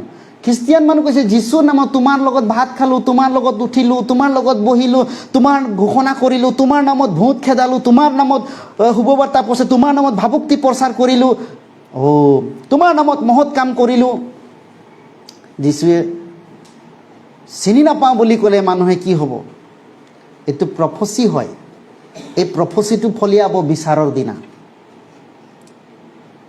প্ৰফেচিটো ফলিয়াব বিচাৰৰ দিনা। এইকাৰণে যেতিয়া মানুহক যীশুৱে স্পষ্ট কৰিছে, বাইবেলে প্ৰকাশিত বাক্যই 21 অধ্যায় 8 পদত লিখিছে যে ভৱিষ্যতে কোন কোন নৰকত যাব। এইকাৰণে প্ৰথম খ্ৰীষ্টিয়ানবিলাকক নৰকৰ লিষ্টত ৰাখিছে। যিবিলাক ভয়াতুৰ, যিবিলাক অবিশ্বাসী, যিবিলাকে ঘিনলগীয়া, নৰবধী, মায়াবী, এনেকুৱা লোকবিলাক দ্বিতীয় মৃত্যুৰ সৰোবৰত পাব। অবিশ্বাসীবিলাকে ছেকেণ্ডত আছে, প্ৰথমে ভয়াতুৰবিলাক, যিবিলাক হু বিলিভ গাড but that has fear inside of the heart because of sinful nature. Still he is thinking, I am so sinner person. তেওঁ নিজৰ পাপৰ কাৰণে কেকাই আছে। হয়তো তেওঁ সদায় পাপ স্বীকাৰ কৰি কৰি তেওঁ কেকনি খাই গৈছে। আজিলৈকে তেওঁ হয়তো এনেকা গমটো পোৱা নাই। যদি ঈশ্বৰৰ আগমন হয়, তেতিয়া আপোনাৰ কাৰণে বৰদিন নহ'ব, হিয়া ভুকুৱা দিন হ'ব। গতিকে ঈশ্বৰে কি কৈছে? আপোনাক মোক ঈশ্বৰে এটা মহৎ দিন, বৰ দিনতকৈ এটা মহৎ দিন ঈশ্বৰে আমাৰ কাৰণে ৰাখিছে, যাতে সেই দিনক লৈ আমি অকল পৃথিৱীতে নহয়, অনন্ত কাল ৰাজ্যত আমি গৌৰৱ কৰিব পাৰোঁ। প্ৰত্যেকজনক ঈশ্বৰে প্ৰেম কৰে, ভাল পায়, মৰম কৰে, দয়া কৰে। এইকাৰণে ঈশ্বৰে বৰ দিনতকৈ এটা মহৎ গৌৰৱৰ দিন ৰাখিছে, যাক আমি অকলে পৃথিৱীতে নহয়, ঈশ্বৰৰ অনন্তকাল ৰাজ্যত সেই দিন আমি পালন কৰিম, উদযাপন কৰিম। এনেকুৱা এটা দিন ৰাখিছে, চিক্ৰেট। হয়তো যীশু আহিছিলে বুলি আপুনি এনেকা গম পাইছে, কিন্তু যীশু আপোনাৰ জীৱনত কেতিয়া আহে এইটোহে মিনিং ৰাখে।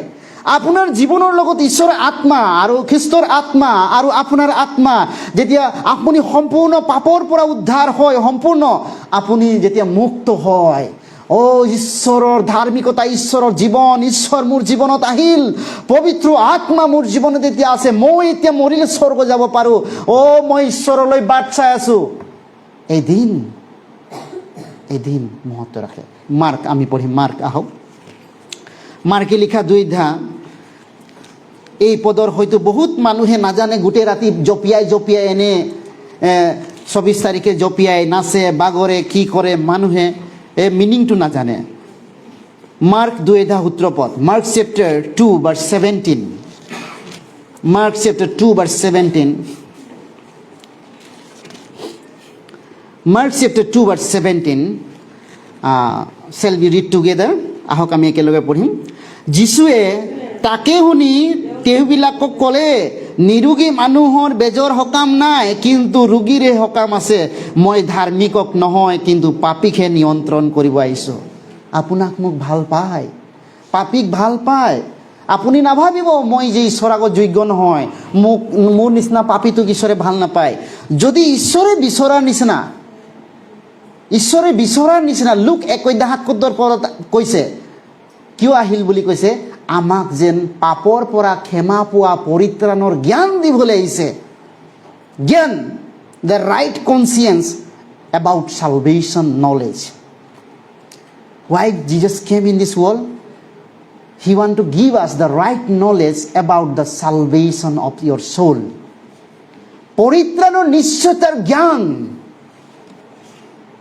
সেই পাপ ক্ষমা পোৱা যি পৰিত্ৰাণৰ জ্ঞান, আমাক শুদ্ধ বিবেক, ৰাইট কনচিয়েন্স, ন' ডাউট, ভয় আকাংক্ষা নাই। ঈশ্বৰে মোক মৰম কৰিবনে, আশীৰ্বাদ কৰিবনে, মই যামনে স্বৰ্গ? বহুত বুঢ়াবিলাকক মই সুধোঁ, 100 বছৰ 150 বছৰ জুবলি কৰা মানুহবিলাকে, নানা ককা স্বৰ্গ যাবি নে? এই আমাৰ নিচিনা পাপীটো ক'ত যাব, মই চাদাটোকে এৰা নাই বুলি কয়। তাক চাদাটোৱে নৰকত নিব দেখোন। বহুত কয়, কি ক'ব আৰু। কিছুমানে কয় মই এইটোকে এৰিব পৰা নাই। তেওঁ ভাবে যিচুক তেওঁবিলাক ইমান কমজুৰি ভাবে। যিচুৰ শক্তিটো নাজানে, যিচুৰ পাৱাৰটো নাজানে। ঈশ্বৰ যে সৰ্বব্যাপী সৰ্বশক্তিমান, তেওঁ গৌৰৱময় ঈশ্বৰ হয়। ঈশ্বৰৰ তেওঁবিলাকে হয়তো ঈশ্বৰৰ সেই বিষয়ে বাইবেলৰ মতে ঈশ্বৰক নজনাৰ কাৰণে মানুহবিলাকে, যিবিলাক নমিনিয়েল খ্ৰীষ্টিয়ান, বৰদিন খ্ৰীষ্টিয়ান, তেওঁবিলাকে বৰদিনতহে তেওঁবিলাকে অলপ মনটো ভাল থাকে, বাকী দিন তেওঁবিলাকৰ ভাল নাথাকেই দেখোন। এইকাৰণে ইয়াত লিখিছে, যিসকলে খ্ৰীষ্টমাছ মানিছে তেওঁবিলাকে জানে যে কিয় মানিছে। কিয়? কিছুমানে জানিছে, ইয়াক উদযাপন কৰিছে, কিছুমানে নাজানিও উদযাপন কৰিছে। বহুত খ্ৰীষ্টমাছ জানিও উদযাপন কৰে, নাজানিও উদযাপন কৰে। খ্ৰীষ্টমাছ গোটেই জগতেই উদযাপন কৰে। আপুনি সেই ডাঙৰ ডাঙৰ যদি চিটি মাৰ্কেটবিলাকত যায়, তাতো খ্ৰীষ্টমাছ মানিছে। আপুনি তাতো বোলে চুইট খাব পাব। গোটেই বিশ্বই মানে। সেইকাৰণে ইয়াক জানিও মানে, নাজানিও মানে। কিন্তু ঈশ্বৰে আমাক কি বিচাৰে? আপোনালোকে জানি মানক। নাজানি মানে যদি এনেকুৱা ভুলকে মনাৰ কাৰণে ঈশ্বৰে তাতোতকৈ বহু গুণ শাস্তি নৰকত দিব। ঈশ্বৰৰ নামটো যদি মানুহে, যিবিলাকে নাজানি পেলাই চুপচাপ আছে, তেওঁলোকৰ নৰকত শাস্তিটো কম আছে। যিবিলাকে বাইবেলটোক বন্দনা কৰিছে, ঈশ্বৰৰ নামটো বন্দনা কৰিছে, নৰকত বহুত গুণ শাস্তি দিব। যেনেকৈ 2 বিৱৰণ ইজৰাইলবিলাকক কৈছিল, তোমালোকে যদি মোৰ কথাটো নামানা আৰু মোৰ কথা মতে যদি নচলা, মই 7 গুণ শাস্তি দিম, 7 গুণ দণ্ড দিম। সেইকাৰণে এনেকুৱা হাও আৰু শাস্তি যিহুদী জাতিয়ে যীশু ক্ৰুচত দিয়া জাতিটো পাইছে। 60 লাখ যিহুদীক জিন্দা মাৰিছে। 2য় মহাযুদ্ধত নাজিয়ে মাৰিছে। 1900 বছৰ হাও খালে যীশু ক্ৰুচত দিয়ে। নিজৰ জেৰুচালেম পুৰি গ'ল, চুৰমাৰ। আমাৰ ভাৰতত পলাই আহিলে, জাপান, ইৰাক, ক'ত ৰাছিয়া, ক'ত চব পলাই গ'ল, একটা নাথাকিলে। হাও, অভিশাপ। ঈশ্বৰৰ বাক্যটো তেওঁবিলাক জীয়া সাক্ষী হয়। বাইবেলটোক এনেকুৱা অসৎ পালন কৰাবিলাকৰ অভিশাপ যে আহে, এই কথাটো যিহুদী প্ৰমাণ হয়। সেইকাৰণে আমাক হয়তো এতিয়া ইয়াত বিচাৰ নকৰে, যিবিলাক বাইবেল লগত ধামালি কৰি আছে, যীশুৰ নামটো ধামালি কৰি আছে, ইয়াত একো নকৰে ঈশ্বৰে, তেওঁবিলাক নৰকত জ্বলিয়াব, নৰকত। সেইকাৰণে পাপী লোকৰ পানিছমেণ্ট অকল যিহুদীকহে প্ৰমাণ দিছে যে তেওঁবিলাকে ঈশ্বৰক বন্দনা কৰাবিলাকে শাস্তি কেনেকৈ পায়। এইকাৰণে জীৱিত সাক্ষী হয় যিহুদী। এইকাৰণে বাইবেল আমি চাম আহক। ৰোমিয়া 8 অধ্যায়, ৰোমিয়া 8 অধ্যায় 9 পদ, ৰোমিয়া 8 অধ্যায় 9 পদ, Romans chapter 8 verse 9,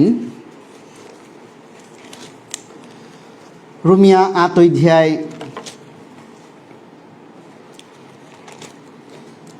9 পদ আমি পঢ়িম একেলগে আহক। কিন্তু ঈশ্বৰৰ আত্মা যদি তোমালোকৰ অন্তৰত থাকে, তেন্তে তোমালোকে মাংসৰ বশত নহয়, আত্মাৰ বশত আছা। কিন্তু যিজনৰ খ্ৰীষ্টৰ আত্মা নাই, তেওঁ খ্ৰীষ্টৰ নহয়। এইকাৰণে বৰদিন পালন কৰাটো, আমাৰ যদি খ্ৰীষ্ট আছে, আমি খ্ৰীষ্টক পালন কৰাটো মাংসৰ কাৰণে নহয়,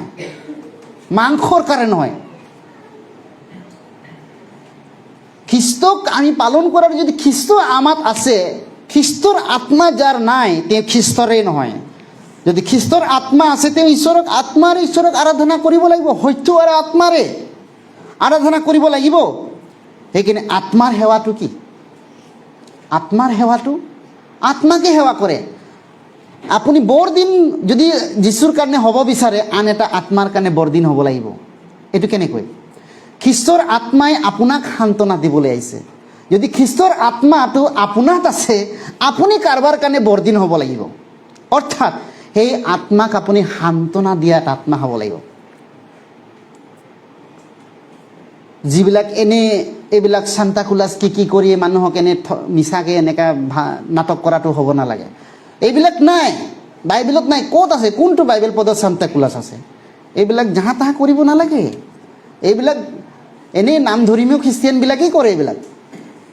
যদি এইবিলাক কৰে আপুনি বাইবেলৰ এগেইনষ্ট কৰি থাকে, এইবিলাক নাই বাইবেলত। যদি এইবিলাক কৰে বুলি ক'লে আপুনি হয়তো বাইবেল পদটো ভালকৈ পঢ়া নাই। বাইবেলৰ মতে ঈশ্বৰক সেৱা কৰক, ঈশ্বৰ আত্মাৰ এগেইনষ্ট নাযাব। কাৰণ যদি ঈশ্বৰৰ নামত কিবা এটা কৰে, ঈশ্বৰৰ এগেইনষ্টে কৰে, মানুহৰ এগেইনষ্টত নকৰে। সেইকাৰণে আপুনি ঈশ্বৰৰ নামত কৰাৰ আগত ভালকৈ ভাবি ল'ব লাগে। আপুনি মই যাহা তাহা কৰিব নালাগে, কাৰণ এইটো মানুহৰ দুখত, ঈশ্বৰৰ পৰা দুখী হ'ব তেওঁ। গতিকে বাইবেলে কৈছে যদি খ্ৰীষ্টৰ আত্মা আছে, যদি খ্ৰীষ্টক আমি বৰদিন পালন কৰাটো মাংসৰে নহয়, ইয়াত তোমালোকে মাংসৰ বশত নহয় আত্মাৰ বশত আছা। গতিকে খ্ৰীষ্টক তোমালোকে আত্মাৰ বশত সেৱা কৰা। আত্মা কেনেকৈ সেৱা কৰে? আমি 2 দিনৰ 3 দিনৰ আগত আত্মা বচোৱা উৎসৱ পালন কৰিলোঁ। আত্মা বচোৱা, এটা পাপীক যদি আপুনি সেই নৰকৰ পথৰ পৰা যদি আপুনি বচাব পাৰে, এনেকুৱা মানুহজনৰ কাৰণে বৰদিন আপুনি নাপানিলে আপোনাৰ কাৰণে স্বৰ্গত এনেকুৱা দিন উদযাপন আছে। কৈছে ৰিমেম্বাৰ অফ ডেজ বুলি কৈছে, স্মৰণাৰ্থক পুস্তক আছে। এটা আত্মাক যদি আপুনি বচায়, স্বৰ্গত আপোনাক যুগ যুগ যুগান্তৰ আপোনাৰ প্ৰশংসা কৰিব ঈশ্বৰে। এটা আত্মাক যদি আপুনি নৰকৰ পথৰ পৰা, পাপৰ পথৰ পৰা যদি আপুনি প্ৰকৃততে এটা ঈশ্বৰক গৌৰৱ কৰা এটা খ্ৰীষ্টিয়ান হয়, নতুন জন্ম পোৱা যদি এটা খ্ৰীষ্টিয়ান হয়, পাপৰ পৰা উদ্ধাৰ পোৱা যদি খ্ৰীষ্টিয়ান হয়, তেতিয়াহ'লে আপুনি, ঈশ্বৰে কৈছে আত্মাৰ বশতে তুমি মোক সেৱা কৰিবা। আত্মাৰ সেৱাটো হ'ল এটা আত্মা বচোৱা। You live like a save the one soul. এটা আত্মা বচোৱাৰ যোগেদি আপুনি, এইকাৰণে খ্ৰীষ্টিয়ান এটা ধৰ্ম কৰ্ম নহয়, বা খ্ৰীষ্টিয়ান এটা ধৰ্মও নহয়। খ্ৰীষ্টিয়ান মানুহবিলাকে ধৰ্মৰ নিচিনা বনাই লৈছে। কেতিয়াবা কয় মানুহবিলাকে এইটো ধৰ্মৰ নিচিনা কনভাৰ্টেটো কৰে। বহুত এনেকৈ নমিনিয়েল খ্ৰীষ্টিয়ান আছে যিবিলাকে লোভ দেখায়, লালচ দেখায়, আৰু বহুত নিচিনা মানুহবিলাকে যাহা তাহা জগতৰ কথা কয়। এনেকুৱা মানুহক কনভাৰ্টেটো কৰে, এনেকুৱা আছে। সেইকাৰণে জগতৰ মানুহে কেতিয়াবা বাতৰি চাতৰি কয়। এনেকুৱা এছাম খ্ৰীষ্টিয়ান পৃথিৱীত এটা বিধৰ খ্ৰীষ্টিয়ান নাই। পৃথিৱীত 550 অধিৰো ডেনিমিনেশ্যন আছে। এখন বাইবেল ইমান ডেনিমিনেশ্যন কাৰণ কোনে কৰিছে? শয়তান কৰিছে। এইবিলাক এটাহে ৰাস্তা আছে, কিন্তু যাতে সকলো শয়তানে মানুহক নৰকৰ পথত নিয়া, বিভ্ৰান্ত কৰা পথটো হ'লে খ্ৰীষ্টিয়ানিটি পথ। এইকাৰণে নৰকত যোৱা মানুহবিলাক অবিশ্বাসীবিলাকে নাই, সৰ্বাধিক খ্ৰীষ্টিয়ানবিলাকেই নৰকত যাব, কাৰণ বিশ্বত খ্ৰীষ্টিয়ান মানুহেই আছে বেছি। সেইকাৰণে বাইবেলে কৈছে বহুত কম লোকে স্বৰ্গ যাব। এই কম লোকৰ মাজত আপুনি পৰিব লাগিব, তেতিয়াহে স্বৰ্গ যাব। খ্ৰীষ্টিয়ানিটিৰ মাজত থাকিলে আপুনি নাযাব। এইকাৰণে বাইবেলে কি কৈছে আপোনাৰ, আমি যদি চাওঁ আদি পুস্তক, যদি আমি চাওঁ আদি পুস্তক,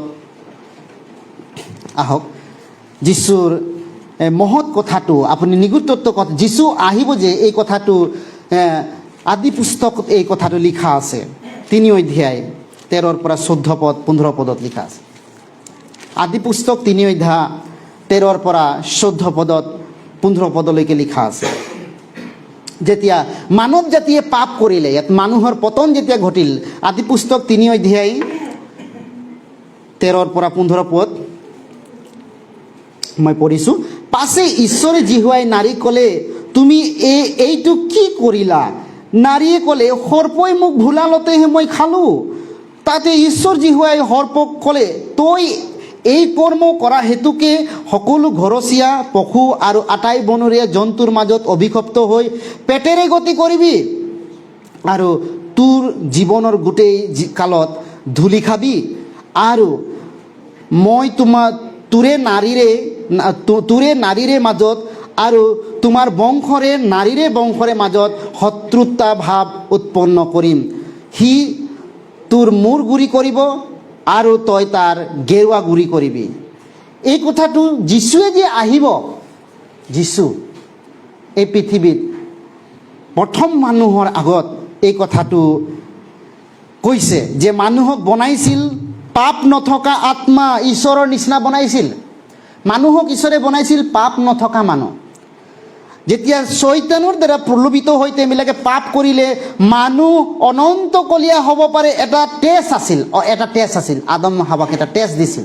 এই টেষ্টটো পাছ কৰিলে মানুহ অনন্তকলীয়া হ'লেতেন, এই টেষ্টটো ফেল কৰিলে, যিদিনা তেওঁবিলাকে খালে সেইদিনা মৰিলে। সেইকাৰণে ঈশ্বৰে কৈছিল যিদিনা তোমালোকে খাবা সেইদিনা মৰিবা। তাতে 19 পদত তাতে কি কৈছে 16 পৰা, তেওঁ নাৰীক ক'লে, মই তোমাৰ গৰ্ভবেদনা অতিশয়ৰূপে বৃদ্ধি কৰিম, তুমি কষ্টৰে সন্তান প্ৰসৱ কৰিবা, গিৰিয়ালৈ তোমাৰ ইচ্ছা থাকিব আৰু সি তোমাৰ ওপৰত অধিকাৰ চলাব। পাছে তেওঁ আদমক ক'লে, যি গছৰ ফল নেখাবা বুলি মই তোমাক নিষেধ কৰিছিলোঁ, তুমি তোমাৰ তিৰোতাৰ কথা শুনি তাক খোৱা হেতুকে তোমাৰ কাৰণে ভূমি অভিশপ্ত হৈছে। তুমি জীৱনৰ গোটেই কালত দুখেৰে তাৰ পৰা খাবলৈ পাবা। কাঁইট আৰু কাঁইটীয়া বন সি তোমালৈ উৎপন্ন কৰিব আৰু তুমি পথাৰৰ শস্য ভোজন কৰিবা। তুমি মাটিলৈ 19 পদটো একেলগে পঢ়িম। তুমি মাটিলৈ উলটি নোযোৱা মানে তোমাৰ মুখেৰে ঘামেৰে আহাৰ কৰিব পাবা, কিয়নো তোমাক মাটিৰ পৰা লোৱা হৈছিল, কাৰণ তুমি ধূলি মাথো, পুনৰাই ধূলিলৈ উলটি যাবা। চব ঈশ্বৰে মৰাকে বনোৱা নাছিল, কিন্তু তেওঁবিলাকে ফল খোৱাৰ কাৰণে মানুহ মৰিবলগীয়া হ'ল। এই শৰীৰটো তেওঁলোকে যদি ঈশ্বৰে কোৱা মতে এটা টেষ্ট আছিল, সেই ফলটো যদি নাখায় জীৱন বৃক্ষ ফল খোৱা হ'লে অনন্তকলীয়া হ'লহেঁতেন। পাপ নথকা মানুহ বনাইছিলে, আৰু পাপটো তেওঁলোকে ফল খোৱাৰ কাৰণে তেওঁবিলাকে পাপত পৰিলে, আৰু তেওঁবিলাকে ঈশ্বৰৰ পৰা অভিশাপ। আমি মানুহে অভিশাপৰ আণ্ডাৰ। আপুনিও যদি ঈশ্বৰৰ পৰা উদ্ধাৰ পোৱা নাই, জগতে যদি উদ্ধাৰ পোৱা নাই, অভিশাপ। দেখিবলৈ মানুহে ভাল, কিন্তু কি আছে আত্মাত অভিশাপ। তাৰ কাৰণে আদমৰ কাৰণে মানুহে নৰকত গৈছে। এনেকুৱা কিছুমান ভাবে মই ইমান পাপ কৰিছোঁ, মই নৰকত যাম। আপোনাৰ পাপৰ কাৰণে নৰকত নহয়, আপুনি পাপ নকৰিলেও নৰকত যাব। কাৰ পাপৰ কাৰণে? আদমৰ ভুলৰ কাৰণে, আদমৰ পাপৰ কাৰণে মানুহ নৰকত যাবলগীয়া হৈছে। এতিয়া ছাপ'জ এইটো যদি আম গছ হয়, ইয়াত আম ফল ধৰিব। তেনেকৈ আপুনি পাপৰ বীজৰ পৰা আহিছে, তাৰ কাৰণে আপুনি মই পাপ কৰোঁ। এইকাৰণে আদমৰ পাপৰ কাৰণে আমি সকলোৱে অভিশপ্ত হৈছোঁ। সেইকাৰণে বাইবেলে কৈছে যে তেওঁবিলাকক কি ক'লে, যে তোমালোকে অভিশপ্ত হৈছা। আৰু সেই অভিশাপ পৰা মুক্ত হ'বলৈ কেনেকৈ অভিশাপ দিলে তেওঁবিলাক? প্ৰথমে আত্মাৰ মৃত্যু হ'ল বুলি কৈছে। ঈশ্বৰৰ আগত ঈশ্বৰৰ কথাটো নমনাৰ কাৰণে আত্মাৰ অভিশাপ, আত্মাটো মৰি গ'ল। তাৰ কাৰণে সকলোৰে আত্মা মৰি আছে। এইকাৰণে মানুহে কয় এই আত্মাটো যেতিয়ালৈকে জীৱন নাপায়, নতুন জন্ম নাপায়, কোনেও স্বৰ্গ যাব নোৱাৰে। গোটেই লাইফটো গীৰ্জা গ'লেও, গোটেই লাইফটো তেওঁ বাইবেল পঢ়িলেও নাযায়, নতুন জন্ম পাব লাগিব। নিকোডিমাছক যীশুৱে এই কথাটো কৈছিল। তেওঁ গোটেই জীৱনটো বাইবেল পঢ়া মানুহ আছিল, শিক্ষা দিয়া মানুহ আছিল।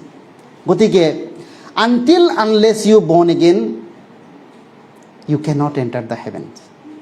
নতুন জন্ম পাব লাগিব।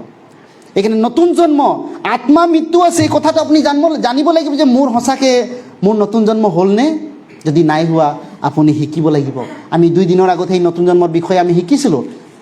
গতিকে দ্বিতীয়টো অভিশাপ কি?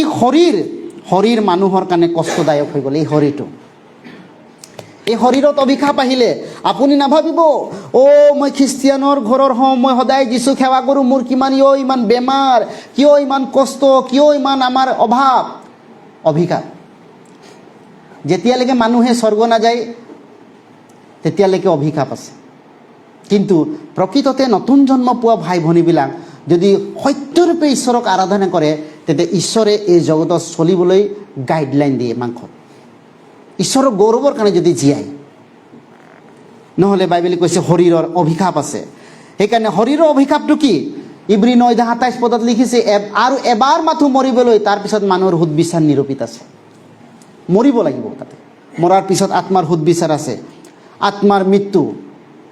আৰু দ্বিতীয়টো অভিশাপ, আমি চতুৰ্থটো অভিশাপ দেখিব পাৰোঁ, তেওঁবিলাকৰ দ্বিতীয় মৃত্যু। যদি মানুহে খ্ৰীষ্ট জীৱনত যদি নতুন জন্ম নাপায়, মানুহৰ শাৰীৰিক হিচাপে মৃত্যু আছে, আত্মাটো নৰকত মৰিব। গতিকে যীশুৰ অহা উদ্দেশ্যটো আপুনি মই জানিব লাগিব। সেইকাৰণে আমি চাম গালাথিয়া আহক, গালাথিয়া আমি উলিয়াম। গালাথিয়া 4 অধ্যায়,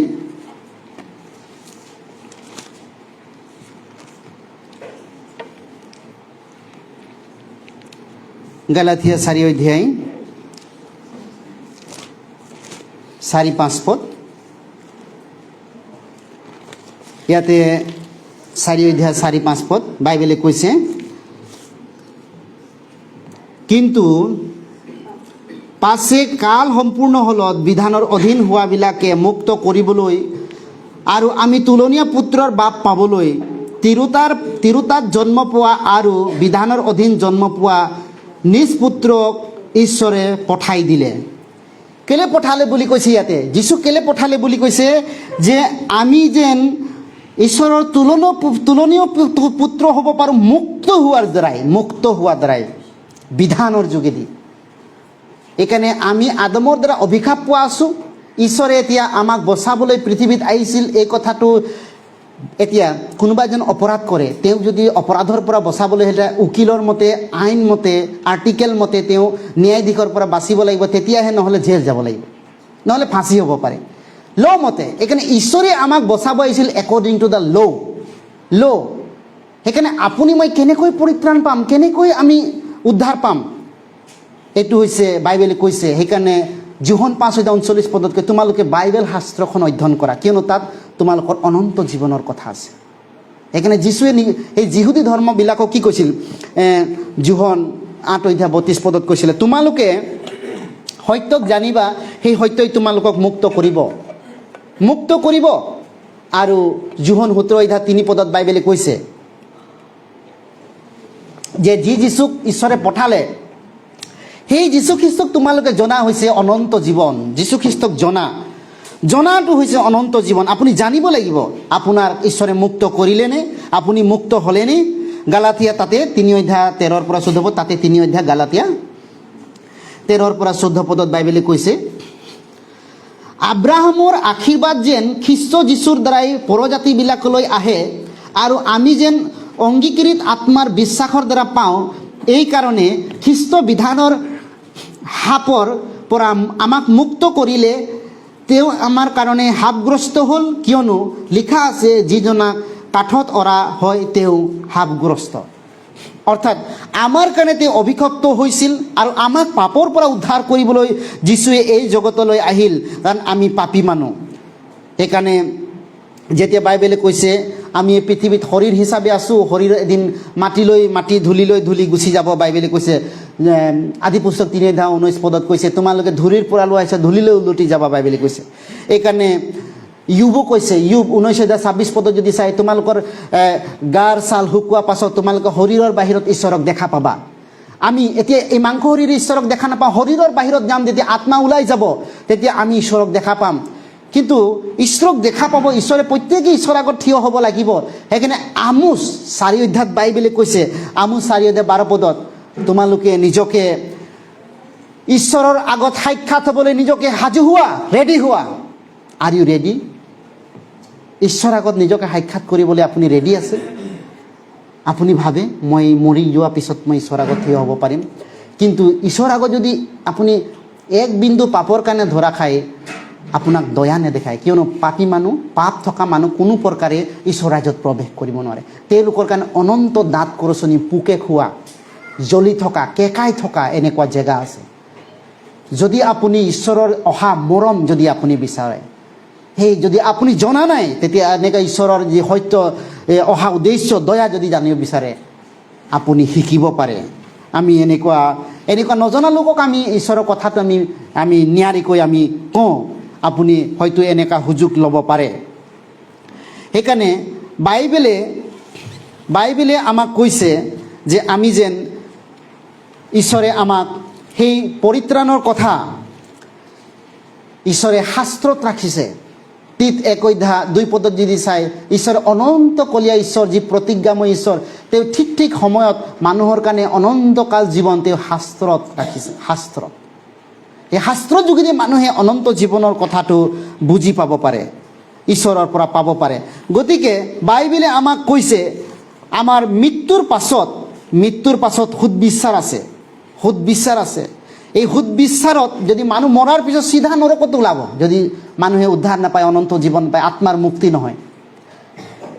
সেইকাৰণে ঈশ্বৰে আপোনাক জগতৰ আশীৰ্বাদতকৈও তাতোতকৈ মহৎ এটা আশীৰ্বাদ দিব বিচাৰে, সেইটো হ'ল অনন্তকলীয়া আশীৰ্বাদ, যিটো নষ্ট নহয়। ইয়াতে যিটো সন্মান গৌৰৱ আপোনাৰ হেৰাই যাব পাৰে, হেৰাই যাব পাৰে। আজি কোনেও আপোনাক চিনি নাপাব পাৰে, হয়। সেইটো কাৰণে বাইবেলে কৈছে আমি ঈশ্বৰৰ আগত আমি ভয় কৰিব লাগে। আমি মথি চাম, মথি আহক, বাইবেল মূলিয়াম মথি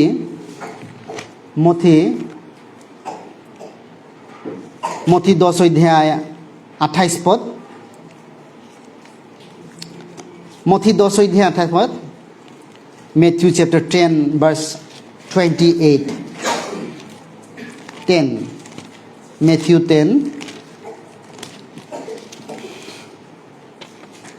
28 পদ আমি একেলগে পঢ়িম। মথি 10 অধ্যায় 28 পদ আমি একেলগে পঢ়িম। আৰু যিবিলাকে শৰীৰ বধ কৰে আত্মাক বধ কৰিব নোৱাৰে, তেওঁবিলাকলৈ ভয় নকৰিবা, কিন্তু যিজনে আত্মা আৰু শৰীৰ এই দুয়োকে নষ্ট কৰিব পাৰে তেওঁলৈ ভয় কৰা। আপুনি গম পায়নে? আপুনি হয়তো মানুহলৈ ভয় কৰাটো আপোনাৰ কাৰণে একো ডাঙৰ কথা নহয়, আপোনাক জাষ্ট মাংসটো ডিঙিটো কাটিব পাৰে, কিন্তু আত্মা অমৰণ হয়। আত্মা যদি অনন্তকাল আপোনাক কিবা অকণমান জুইত পুৰি চাওকচোন কেনেকৈ লাগিব। আপোনাৰ যিজন সৃষ্টিকৰ্তা মালিক, হয়তো মানুহৰ কাৰণে স্বাৰ্থৰ কাৰণে কেতিয়াবা আপুনি কিবা মই এদিন যীচুকো কৈছিলে এটা শিষ্য, নাই মই যীচুক চিনি নাপাওঁ বুলি কৈছে। কিহৰ কাৰণে? নিজক বচাবৰ কাৰণে, স্বাৰ্থৰ কাৰণে কৈছিলে, হয়। এজনে স্বাৰ্থৰ কাৰণে যীচুক বিকি দিলে, এজন শিষ্যই। কিন্তু ইয়াতে এই কাৰণে কৈছে, যিবিলাকে মোক অস্বীকাৰ কৰে মই তেওঁবিলাকক এদিন অস্বীকাৰ কৰিম। যিবিলাকে মোৰ কাৰণে নিজকে লজ্জিত বুলি ভাবে মই তেওঁবিলাকক এদিন লাজৰ যোগ্য কৰাম। একেবাৰে যিবিলাকে, তোমালোকে ভয় নকৰিবা, ভয় নকৰিবা। যিবিলাকে তোমালোকক শৰীৰ বধ কৰিব পাৰে মানুহে, তেওঁলোকলৈ ভয় নকৰিবা, কিন্তু ঈশ্বৰলৈ ভয় কৰা, যিসকলে শৰীৰ আৰু আত্মা দুয়োকো মৰাব পাৰে। গতিকে আপুনি মই ঈশ্বৰলৈ ভয় কৰিব লাগে, যাতে আমি মৃত্যুৰ আগত আমি যেন ঈশ্বৰক জানিম, যাতে আমি ঈশ্বৰৰ যি অভিশাপ মানৱ জাতিলৈ আছে, সেইকাৰণে ঈশ্বৰে কেলে আহিছিল বুলি মানুহক অভিশাপৰ পৰা মুক্ত কৰিবলৈ আহিছিল, অভিশাপৰ পৰা মুক্ত কৰিব আহিছিল।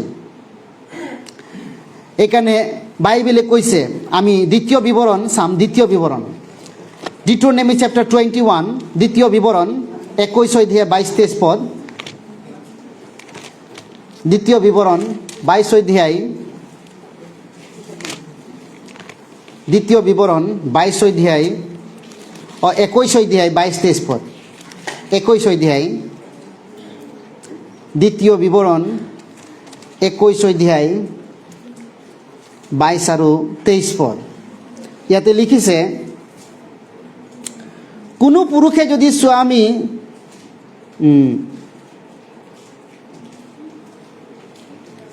21-22-23 হয়,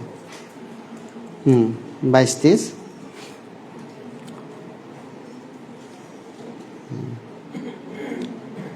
আৰু কোনো মানুহে প্ৰাণদণ্ড যোগ্য পাপ কৰিলে যদি তাৰ প্ৰাণদণ্ড হয় আৰু তুমি তাৰ সব কাঠৰ এডালত আঁৰি ৰাখা, তেন্তে তাৰ সব ৰাতি কাঠডালৰ ওপৰত থাকিবলৈ নিদিবা, কিন্তু নিশ্চয় সেইদিনা তাক পুতিব, কিয়নো যাৰ সব অৰি থোৱা হয় সি ঈশ্বৰৰ অভিশপ্ত।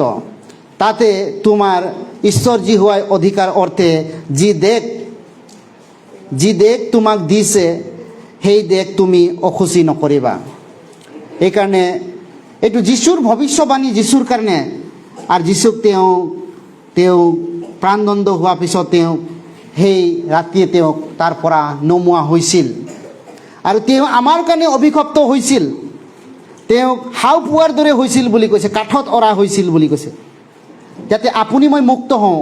আদমৰ কাৰণে আমি হাও খোৱা লোক আছিলোঁ, আমাৰ কাৰণে যীশুখ্ৰীষ্টই অভিশপ্ত হ'ল। আৰু সেই যীশুখ্ৰীষ্ট যে আমাৰ কাৰণে পাপৰ কাৰণে আহিব, মৰিব, এই কথাটো আমি চাম। যিচয়াত লিখা আছে, যিচয়া 7 অধ্যায় 14 পদ, যিচয়া 7 অধ্যায় 14 পদ, Isaiah chapter 7 verse 14, 7 অধ্যায় 14 পদ, 7 অধ্যায় 14 পদ 771 পৃষ্ঠাৰত আছে।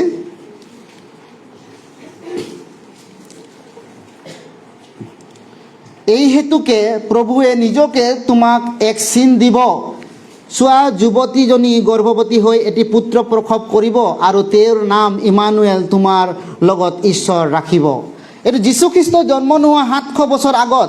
আৰু মথি 18 অধ্যায় 21 পদত আমি গম পাওঁ যীশুৱে জন্ম ল'লে আৰু তেওঁৰ নাম যীশু থবা, অৰ্থাৎ তেওঁ পৰিত্ৰাতা এজন, ঈশ্বৰ, পৰিত্ৰাণ দিওঁতা ঈশ্বৰ। সেইকাৰণে বাইবেলে কৈছে যীশুৱে পৃথিৱীত কিয় আহিছিল? কিয়? আপুনি গম পায়নে কিয় আহিছিল? প্ৰথম যোহন আমি চাম, প্ৰথম যোহন তাত লিখিছে যীশুৱে কিয় পৃথিৱীত আহিছিল। প্ৰথম যোহন যীশুৱে মাংস ৰূপত আহিছিল। এই কথা আগতে যীশুৰ জন্মৰ 700 বছৰ আগতে লিখা আছিল। কিন্তু এই কথা আপুনি জানেনে যীশুৱে পৃথিৱীত কিয় আহিছিল? প্ৰথম যোহন 3 অধ্যায় 5 পদত বাইবেলে কৈছে। প্ৰথম যোহন 3 অধ্যায় 5 পদত, আৰু তোমালোকে জানা যে পাপ দূৰ কৰিবলৈ তেওঁ প্ৰকাশিত হ'ল, আৰু তেওঁত কোনো পাপ নাই। যীশুৱে তেওঁ কেলে আহিছিল পৃথিৱীত? আমি যে আদমৰ যোগেদি অহা পাপী মানুহ হওঁ, আৰু আমাক পাপ দূৰ কৰিবলৈ, আমাৰ পাপটো দূৰ কৰিবলৈ কোনে আহিছিল? যীশুখ্ৰীষ্টই এই জগতলৈ আহিছিল। আৰু সেই যীশুখ্ৰীষ্টই তেওঁ ক্ৰুশবিদ্ধ হৈ, যীশুৱে আইন বনাওঁতা, ন্যায় বনাওঁতা, বিধান বনাওঁতা, আৰু তেওঁ মৰি পেলাই, যীশুৱে আইনমতে আহিল, আইনমতে মৰিল, আৰু তেওঁ আইন বনাই গ'ল। সেই আইনটো হ'ল মুক্তিৰ আইন, law' of the redemption. If you come through according to the will of God, that is will of law, God law. If you come according to the will of God, ঈশ্বৰৰ আইন মতে, ঈশ্বৰৰ শাস্ত্ৰ মতে, এইকাৰণে বাইবেলত লিখিছে, প্ৰথম কৰন্থীয়া 15 অধ্যায় 2 পদত লিখিছে, যিবিলাকে ঈশ্বৰৰ সত্য বাক্যৰে পৰিত্ৰাণ পালে সেইবিলাকে ঈশ্বৰৰ পৰিত্ৰাণ লাভ কৰে। যিবিলাকে সত্য বাক্যৰ দ্বাৰা পৰিত্ৰাণ পোৱা নাই তেওঁবিলাকে বৃথা বিশ্বাস কৰিছে। যিবিলাকে শাস্ত্ৰসন্মত পৰিত্ৰাণ পোৱা লোক নহয়, শাস্ত্ৰৰ দ্বাৰা প্ৰমাণিক খ্ৰীষ্টিয়ান নহয়, তেওঁবিলাকে কি কৈছে? অপ্ৰমাণিক খ্ৰীষ্টিয়ান। তেওঁবিলাকে দুখত পৰিব, বিচাৰত পৰিব। তেওঁবিলাকে হয়তো আইন ল' কথা নাজানে, আইন ল' কথা নাজানে। সেইকাৰণে ঈশ্বৰে মুক্তিৰ আইন বনাইছে। এই কৈছে ঈশ্বৰৰ ইচ্ছা। ঈশ্বৰৰ ইচ্ছাটো জানা? ঈশ্বৰৰ ইচ্ছাৰ যদি আমি বাচিব পাৰোঁ, ঈশ্বৰে মুক্তিৰ আইন বনাইছে। সেইকাৰণে যীশুৱে জগতলৈ আহিছিল। প্ৰথম যোহন 2 অধ্যায় 2 পদত লিখা আছে, তেওঁ আমাৰেই নহয় গোটেই জগতৰ পাপ নিবলৈ জগতলৈ আহিছিল। গোটেই জগতৰ পাপ, আমি সকলোৱে পাপত আছোঁ, পাপৰ কাৰণে আমি নৰকত যাব লাগে। গতিকে যীশুৱে আহিছিল, গোটেই জগতৰ পাপ নিজৰ ওপৰত ল'ব আহিছিল। সেইকাৰণে যীশুক যেতিয়া জোহনে দেখিছিল, কি কৈছিল? প্ৰথম যোহন, যোহন গছপেল যোহন 1 অধ্যায়ত কি কৈছিল? যোহন তেওঁ পাপী মানুহবিলাকৰ আগত তেওঁ কি কৈছিল? যেতিয়া যিজনে নিজক পাপী বুলি ভাবিছিল, যিজনে ভাবিছিল মোৰ পাপ আছে, মই আদমৰ কাৰণে অহাৰ যোগেদি মোৰ পাপ আছে, সেই পাপৰ কাৰণে মই নৰকত যাব লাগে, মোৰ বিচাৰ হ'ব। ইয়াতে যীশুৱে তেতিয়া কি ক'লে? এই যোহনে যীশুক চাই পেলাই কি ক'লে? যীশু কেলে আহিছে বুলি ক'লে। যীশুক অহা দেখি তেওঁ ক'লে, যোহনে কি ক'লে? 29 পদত, পাছদিনা তেওঁ যীশুৰ ওচৰলৈ অহা, 1 অধ্যায় 29-30 পদ, পাছদিনা তেওঁ ওচৰলৈ যীশুক অহা দেখি তেওঁ ক'লে, জগতৰ পাপ নিউতা ঈশ্বৰৰ মেৰ পোৱালীক চোৱা। তেওঁ জগতৰ পাপ নেওতা মেৰ পোৱালী। জগতৰ পাপ নেওতা মেৰ পোৱালী মানে জগতটো কেতিয়াৰ পৰা আছে? আদমৰ পৰা শেষ মানুহলৈকে জগতৰ সকলো মানুহৰ পাপ নেওতা, আপোনাৰ মোৰ পাপ নেওতা। যিদিনাখন এজন পাপীয়ে গম পায় যীশুৱে যে মোৰ পাপটো নিবলৈ আহিছিল, আৰু মই এই কথাটো শাস্ত্ৰৰ দ্বাৰা গম পালোঁ, তেওঁৰ কাৰণে আনন্দৰ দিন। নহ'লে তাৰ আগত মই নৰকত জ্বলিম নে, মই পাপৰ কাৰণে কি হ'বনে, মই মৰিলে কি হ'ব? মানুহে ভয়, আকাংক্ষাত, হতাশ নিৰাশাত থাকে। কিন্তু কিন্তু যিদিনাখন গম পায় ঈশ্বৰে মোক অনন্তকলীয়া প্ৰেম কৰিবলৈ আহিছিল, মোক উদ্ধাৰ কৰিবলৈ আহিছিল, মোৰ পাপ তেওঁ মুক্ত কৰিবলৈ আহিছিল, এই কথাটো যোনদিনাখন মানুহে জানে, সেইদিনা তেওঁৰ আনন্দৰ চকু পানী বৈ আহে। আনন্দৰ সেইদিন, জয় ইন দ্য লৰ্ড। তেওঁৰ এইটোৱে বৰদিন। এই ঈশ্বৰক লগ পোৱাটো তেওঁৰ কাৰণে বৰদিন। যীশুক লগ নোপোৱাটো এনে নামে নামে গীৰ্জা বৰদিন কৰি থাকিলে তেওঁৰ কাৰণে বৰদিনো একো নহয়।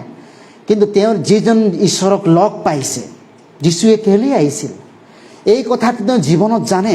মোক বচাবলৈ যে আহিছিল, মোৰ পাপৰ যিটো অভিশাপ তেওঁ ল'বলৈ আহিছিল, মোক মুক্ত কৰিবলৈ, মোক স্বৰ্গ নিবলৈ আহিছিল, এই কথাটো যেতিয়া জানে যে যীশুৱে আহিছিল, নহ'লে মানুহে নিজক পাপত তেওঁবিলাকে মৃত্যু অৱস্থাত হয়তো কেকনি খাইছিল। কি কৈছে যীশুৱে? তেওঁ পৃথিৱীত আহিছিল এজন ব্যক্তিক, তেওঁ বৰদিন, তেওঁৰ কাৰণে বৰদিনটো সঁচাকৈ দিবলৈ। যি পাপী মানুহৰ কাৰণে কেতিয়াও বৰদিন হ'ব নোৱাৰে। পাপী মানুহ ভয় কৰে, ভয়াতুৰ, মানুহৰ দেখাত অকণমান ক'ব পাৰে, কিন্তু ভয়। মৰিবৰ আগত কান্দে, মই মানুহ দেখিছোঁ কান্দা। কি হ'ব? কি যিবিলাকে ঈশ্বৰৰ দ্বাৰা মুক্তি পাইছে, উদ্ধাৰ পাইছে, তেওঁবিলাকে হাঁহি হাঁহি মৰি যাব। মই এগৰাকী ভনীক মই শুনিলোঁ, মৰিবৰ আগত 10 মিনিটমান আগত কৈছে, মোৰ কাৰণে চিন্তা নকৰিবা, মোৰ ককাইবিলাকৰ কাৰণে অকণমান চিন্তা কৰিবা, মোৰ ককাইবিলাক ঈশ্বৰক জনা নাই, মইতো এতিয়া মৰিম, মই লাহে লাহে আন্ধাৰ দেখিছোঁ বুলি কৈছে। 17 বছৰ ছোৱালীজনী, মইতো ঈশ্বৰৰ ওচৰত যাম, মোক ঈশ্বৰে মাতিছে, এনেকৈ কৈছে। কাৰণ তেওঁ মৰিবলৈ ভয় নাই, তেওঁ ঈশ্বৰক জানে। কিন্তু কিছুমানে আছে মৰিবলৈ ভয় কৰে। কিয়নো তেওঁবিলাকে গম পায় পাপৰ কাৰণে তেওঁবিলাকে যি বিচাৰত পৰিব লাগিব। সেইকাৰণে এজন মানুহৰ কাৰণে বৰদিন কেতিয়া হ'ব পাৰে? যিদিনাখন তেওঁ গম পায় মোৰ কাৰণে উদ্ধাৰ হৈ গ'ল, পাপ ক্ষমা হ'ল, মোৰ সম্পূৰ্ণ পাপ মুক্তি হৈ গ'ল, মোৰ আত্মা মুক্তি পালে। আজি নতুন জন্ম, একে কথা, উদ্ধাৰ পোৱা, মুক্তি পোৱা, পৰিত্ৰাণ পোৱা, অনন্ত জীৱন পোৱা, নতুন জন্ম পোৱা, পবিত্ৰ আত্মা পোৱা, একেৰে কথা। যিদিনাখন এই সম্পূৰ্ণ কথা তেওঁ গম পায়, মোক উদ্ধাৰ কৰিবলৈ যীশুৱে আহিছিল, মোক মুক্তি দিবলৈ যীশুৱে আহিছিল, মোক পাপৰ পৰা পৰিত্ৰাণ কৰিবলৈ দি আহিছিল, মোৰ যি জীৱন যীশুৱে আদমে মৰাইছিল, সেই আত্মাক পুনৰ অনন্ত জীৱন মই পাবলৈ দিবলৈ মোক আহিছিল। কিন্তু আপুনি যোনদিনাখন গম পায় মই আজি অনন্ত জীৱন পালোঁ, সেইদিনা আপোনাৰ ডাঙৰ দিন, সেইদিনা বৰদিন। অনন্ত জীৱন নোপোৱাকৈ যদি খ্ৰীষ্টমাছ পালন কৰে, আপোনাৰ কাৰণে ডাঙৰ দিন নহয়, ডাঙৰ দিন হ'ব নোৱাৰে। সেইকাৰণে যীশু শান্তি দিবলৈ আহিছিল জগত। মূল কথা, পাপী মানুহ, দুখী মানুহ, কষ্ট পোৱা মানুহ, দুখত থকা মানুহক যীশুৱে কি কৰিব আহিছিল? মূলতে শান্তি দিবলৈ আহিছিল, প্ৰেমৰ শান্তি। এই শান্তি যেতিয়া যীশুৱে মৰি পেলাই জি উঠিলে, তেতিয়া ক'লে তোমালোকৰ শান্তি হওক। যীশুক বিশ্বাস কৰা লোকবিলাকক ক'লে তোমালোকৰ শান্তি হওক। এইটো জগতৰ শান্তি নহয়, অনন্তকলীয়া শান্তি আপোনাৰ আছেনে? আপুনি মৰিলে স্বৰ্গ যাব, এনেকুৱা শান্তি আছেনে? যদি নাই, আপুনি ঈশ্বৰৰ ওচৰত নমৰাৰ আগত আপুনি এইটো চেষ্টা কৰিব লাগিব, শিকিব লাগিব। আপুনি শাস্ত্ৰৰ কথাটো শিকিব লাগিব। আপুনি টাইম নাই, কোনদিনাখন মানুহে এই সংসাৰ বিদায় লৈ কোনো নাজানে, ঈশ্বৰ আগমন অতি ওচৰ। গতিকে বাইবেলে কি কৈছে? আপুনি শান্তি পালেনে? আমি চাম, আহক,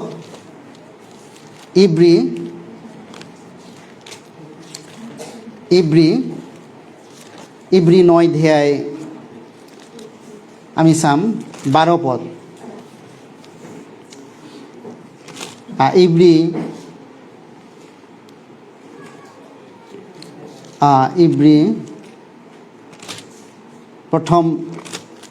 9 অধ্যায় 22 পদ আমি চাম। 22 পদ তাতে ইব্ৰী 9 অধ্যায় 22 পদ আমি পঢ়িম একেলগে। আহক, ইব্ৰী 9 অধ্যায় 22 পদ। আৰু বিধান মতে প্ৰায় সকলো তেজে শুচি কৰা হয়, আৰু তেজ ওলোৱা নহ'লে পাপ মোচন নহয়। পাপৰ কাৰণে, পাপৰ পৰা ক্ষমা পাবলৈ হ'লে তেজ লাগে, তেজ নহ'লে পাপ মোচন নহয়। আৰু যীশুৱে পৃথিৱীত আহিছিল তেওঁ মূল কামটো পাপীৰ প্ৰায়শ্চিত্ত কৰিবলৈ। ইয়াতে 12 পদ, আমি 12 পদটো একেলগে পঢ়িম। ইব্ৰী 9 অধ্যায় 12 পদটো।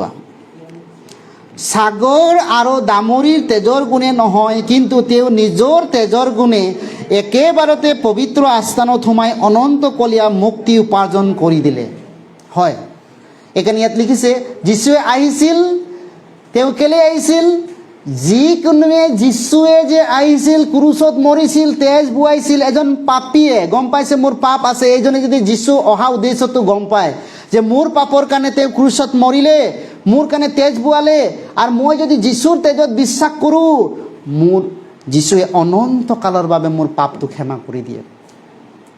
অনন্তকাল মই পাষ্ট, প্ৰেজেণ্ট এণ্ড ফিউচাৰ চিন ওৱান টাইম যদি আপুনি পাপী হিচাপে মন পালটন কৰে, ঈশ্বৰে আপোনাক, ঈশ্বৰৰ মৰমটো অকণমান কাৰণে নহয়, ঈশ্বৰৰ মৰম হৈছে অনন্তকলীয়া, অনন্তকালৰ বাবে।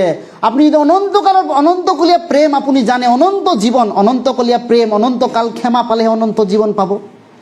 যাৰ অনন্ত জীৱন নাই তেওঁবিলাকে অনন্ত ৰাজ্যত যাব নোৱাৰে। সেইকাৰণে পাপীবিলাকৰ বিচাৰ আছে, যিসকলে শাস্ত্ৰমতে সেই অনন্ত জীৱন, পাপ ক্ষমাৰ কথা গম পালে তেওঁবিলাকে ঈশ্বৰ ৰাজ্যত যাব পাৰে, কাৰণ ঈশ্বৰৰ আইন মতে তেওঁবিলাকক ঈশ্বৰে তেওঁৰ ধাৰ্মিকতা দিলে বুলি কৈছে। আমি ইব্ৰী তাতে চাম, ইব্ৰী 10 অধ্যায় 10 পদ, ইব্ৰী 10 অধ্যায় 10 পদ আমি পঢ়িম একেলগে। ইব্ৰী 10 অধ্যায় 10 পদটো, সেই ইচ্ছাৰে আমি যীশুখ্ৰীষ্টৰ হৰি বৰিগ উৎসৰ্গ কৰাৰ দ্বাৰাই পবিত্ৰকৃত হ'লোঁ। আপোনাৰ ধৰ্ম কৰ্ম নহয়, আপোনাৰ লঘোণ ফাষ্টিং নহয়, আপোনাৰ প্ৰাৰ্থনা নহয়, যীশুৰ তেজেৰে আপুনি বিশ্বাস কৰাৰ দ্বাৰাই অনন্তকলীয়া আপুনি ক্ষমা পাব, আৰু অনন্তকলীয়া তেওঁৰ ধাৰ্মিকতা। মই একো কৰি মই স্বৰ্গ যাব নোৱাৰোঁ, মই পাপী মানুহ, যীশুৱে মোক পাপৰ পৰা মুক্ত কৰিব আহিছিল, তেওঁৰ ধাৰ্মিকতা মোক দিব আহিছিল, আৰু সেই ধাৰ্মিকতাৰে মই বিশ্বাস কৰি স্বৰ্গ যাব পাৰোঁ। আৰু সেই যোনদিনা আপুনি শাস্ত্ৰ আকাৰে কথাটো গম পায়, এই দিনটো আপোনাৰ কাৰণে মহৎ দিন। এই দিনটো আপুনি মই এনেকুৱা দিনটো অক্টোবৰ 2000, মই খ্ৰীষ্টিয়ান আগতে আছিলোঁ, খ্ৰীষ্টিয়ান হৈ গম পোৱা নাছিলোঁ, নাম ধৰি খ্ৰীষ্টিয়ান আছিলোঁ, নাম ধৰি, কাৰণ মোক কোনোবা বুজাই দিয়া নাছিল।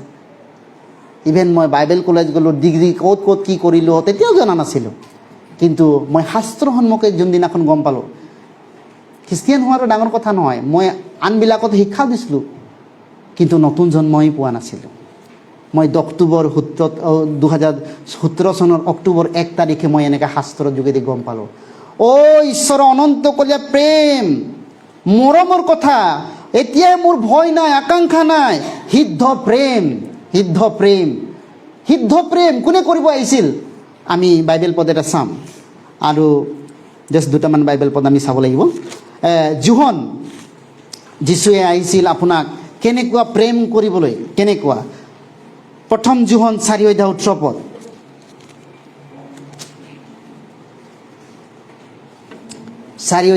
পদ, আপুনি যদি সত্য প্ৰেম জানে, আপোনাৰ ভয় নাই, আপোনাৰ একো ভয় নাই, একো আকাংক্ষা নাই, আপুনি সত্যৰূপে ঈশ্বৰৰ মহৎ দিন আপুনি পালন কৰিব পাৰে। প্ৰথম জোহন 4 অধ্যায় 18 পদ আমি পঢ়িম একেলগে, আহক।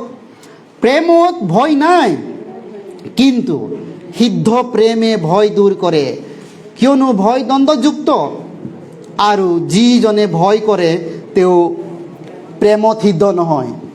আপোনাৰ যদি মই গীৰ্জালৈ যাওঁ, মই খ্ৰীষ্টিয়ান হওঁ, মই বাপ্তিস্মও লৈছোঁ, কিন্তু মোৰ পাপৰ কাৰণে সদায় দেখেনে এনেকুৱা খ্ৰীষ্টিয়ান আছে, দেওবাৰে দেওবাৰে পাপ স্বীকাৰ কৰে, কান্দি থাকে, ঈশ্বৰ মোক ক্ষমা কৰি দিয়া, কাৰণ তেওঁৰ ভয় আছে। এই এনেকুৱা ভয় থকা খ্ৰীষ্টিয়ানবিলাক সিদ্ধ প্ৰেম জনা নাই ঈশ্বৰৰ। ডাউট, আকাংক্ষা, ঈশ্বৰ আহিলে মই যাম নে নাই সেইটোকো নাজানে। সেইকাৰণে আমি ৰাইট কনচিয়েঞ্চ, ঈশ্বৰে বিবেক দিছে, এই বিবেকত শাস্ত্ৰ জ্ঞানটো ঈশ্বৰে যদি আপুনি জানে, ঈশ্বৰে আপোনাক মুক্ত কৰিব। মুক্তি পোৱাটো হৈছে আপোনাৰ বিবেক, কনচিয়েঞ্চ। আপুনি কি কি পাপ কৰিছে মই দেখা নাই, কিন্তু ঈশ্বৰে দেখে, এইটো আপোনাৰ বিবেক এদিন ক'ব তুমি এনেকুৱা পাপ কৰিছিলা স্বৰ্গৰ ওচৰত। বিবেকটো ঈশ্বৰৰ হয়। সেইকাৰণে আপোনাৰ বিবেকে মুক্তি পাব লাগিব, সত্য জ্ঞান। ঈশ্বৰে পৃথিৱীত আহিছিল যাতে পৰিত্ৰাণৰ জ্ঞান আমাক দিবলৈ। সেই জ্ঞানটো আপোনাৰ আছেনে? জ্ঞান নোহোৱাকৈ আপুনি খ্ৰীষ্টিয়ান নেকি? এনে হাৱাত বিশ্বাস কৰা খ্ৰীষ্টিয়ানো আছে। বৰদিনৰ নামত উলহ মালহ কৰা, ৰুটি পুঠা খোৱা এনেকুৱা খ্ৰীষ্টিয়ানো আছে পৃথিৱীত। কিন্তু ঈশ্বৰে কৈছে মই এই পৃথিৱীত আহিছোঁ যাতে তোমালোকে মোৰ জীৱন পোৱা, যাতে প্ৰচুৰ জীৱন পোৱা। যীশুৱে পৃথিৱীত আহিছিল, কিয় আহিছিল আমি এই কথাটো জানিব লাগিব। আৰু যীশুৱে জন্ম লৈছিল মাংসৰূপে। যীশু মাংসৰূপে জন্ম লোৱা আগতো যীশু আছিল। এইকাৰণে যীশুৰ জন্ম নাই, ঈশ্বৰৰ জন্ম নাথাকে, ঈশ্বৰৰ মৃত্যু নাথাকে। কিন্তু শৰীৰ মৃত্যুৰ মিনিং আছে। শৰীৰ মৃত্যুটোৱে আমাৰ কাৰণে মিনিং আছে। তাৰ কাৰণে মৃত্যুৰ কথাটো বাইবেলত বহুবাৰ লিখা আছে। জন্মৰ কথা জাষ্ট ইতিহাস দৰেহে, লোক ইতিহাসী হয়, সেইকাৰণে লোক লিখিছে। লোকৰ পৰা মথিও কপি কৰিছে, লিখিছে এনেকুৱা চেনপটিক গস্পেল বুলি কয়। এইটো মিলিজুলি লিখা এইবিলাক। লোক ইতিহাসবাদী আছিল। লোক কোন আছিল? ইতিহাস লিখা এজন হিষ্টৰিয়ান আছিল, তেওঁ লিখিছিলে হিষ্ট্ৰী হিচাপে। কিন্তু পাচনিবিলাকে যীশুৰ জন্মৰ কথাটো নকয়, মৃত্যুৰ কথাটো বাইবেলৰ অধ্যায়ৰ মাজতে পাব আপুনি। এইটো মিনিং ৰাখে। সেইকাৰণে আপুনি গম পাব লাগিব যীশুৱে পৃথিৱীত কিয় আহিছিল। এই কথাটো যদি আপুনি নাজানে তেতিয়া আপোনাৰ মোৰ কাৰণে বৰদিনটো মিনিংলেছ লাগে। যীশুৱে আহিছিল মানৱ জাতিক সত্যৰ প্ৰেম দেখুৱাবলৈ। আজি আমি শিকিলোঁ যীশুৱে আহিছিল মানুহক সত্যৰ প্ৰেম দেখুৱাবলৈ, আৰু তেওঁ যীশুৱে আহিছিল পাপীক পাপৰ পৰা উদ্ধাৰ দিবলৈ। পাপী কোন? আমিবিলাক। যদি আপুনি ভাবে মোৰ উদ্ধাৰ হোৱা নাই, তেতিয়াহ'লে আপুনি ঈশ্বৰৰ সেই উদ্ধাৰৰ ৰাস্তাটো আপুনি শাস্ত্ৰৰ দ্বাৰা ল'ব লাগিব। খ্ৰীষ্টিয়ান কনভাৰ্টেড হ'লে নহয়, শাস্ত্ৰৰ দ্বাৰা আপুনি মুক্তি ল'ব লাগিব। ঈশ্বৰৰ জ্ঞান, পৰিত্ৰাণৰ জ্ঞান। আৰু যীশু আহিছিল অনেকৰ মুক্তিৰ মূল্য দিবলৈ। যীশু আহিছিল তেওঁ ভাঙি যোৱা হৃদয়, মন ভাঙি যোৱা হৃদয়। এজন ব্যক্তিয়ে কয় মই ছুইচাইড হ'বলৈ গৈছিলোঁ, কিন্তু এজনে যেতিয়া মোক যীশুৰ কথাটো ক'লে মই জীয়াই থকা কথাটো গম পালোঁ। মানুহ কেলে জীয়াব লাগে? হয়তো সি কাৰোবাৰ প্ৰেমত পৰি পেলাই তেওঁ ঢকা খাই তেওঁ বোলে কিবা তেওঁ মৰিব বিচাৰিছিলে, কিন্তু এজনে তেওঁ আগত মই কৈছে মই জীয়াই নাথাকিম প্ৰকাশ কৰোঁতে তেওঁ কৈছে যীশুৰ কথা কওঁতেনে কৈছে মোৰ জীৱনটো মই কিয় নষ্ট কৰিম। তেওঁ জীয়াই থাকিবলৈ আশা পাইছে। সেইকাৰণে যীশু আহিছিল এটা ভাঙি সকলোৱে অনন্ত জীৱন পাওঁ। যীশুৱে আহিছিল পাপ অধিপতি শয়তানৰ কৰ্মক লুপ্ত কৰিবলৈ, আৰু সেই শয়তানক ঈশ্বৰৰ সন্তানবিলাকৰ ভৰিৰ তলত কৰিবলৈ। যদি আপুনি ঈশ্বৰ উদ্ধাৰ পোৱা সন্তান হয়, আপুনি নতুন জন্ম পোৱা সন্তান হয়, শয়তানক আপোনাৰ ভৰিৰ তলত কৰিবলৈ আহিছে। আৰু আমাক প্ৰচুৰ অনুগ্ৰহ, প্ৰচুৰ আশীৰ্বাদ, মৰম আৰু শান্তি, সুখ, আনন্দ, এই অনন্তকলীয়া বিষয়ে আমাক দিবলৈ আহিছে। গতিকে যীশুখ্ৰীষ্টত প্ৰভুৱে আমাক আহিছে। আমি আদমৰ যোগেদি সকলোবিলাক হেৰাইছিলোঁ। যীশুৱে আহিছিল আমি যেন পৰিত্ৰাণ পাওঁ, মুক্তি পাওঁ, অনন্ত জীৱন পাওঁ, আৰু আমি যেন প্ৰচুৰ অনুগ্ৰহ, আশীৰ্বাদ, দয়া, মৰম, শান্তি, সুখ, জীৱন, প্ৰচুৰ পৰিমাণে জীৱন যেন আমি পাওঁ। ঈশ্বৰে আমাৰ পৰা বিচাৰে। আহক মই প্ৰাৰ্থনা কৰিম ঈশ্বৰ বাইদেউ।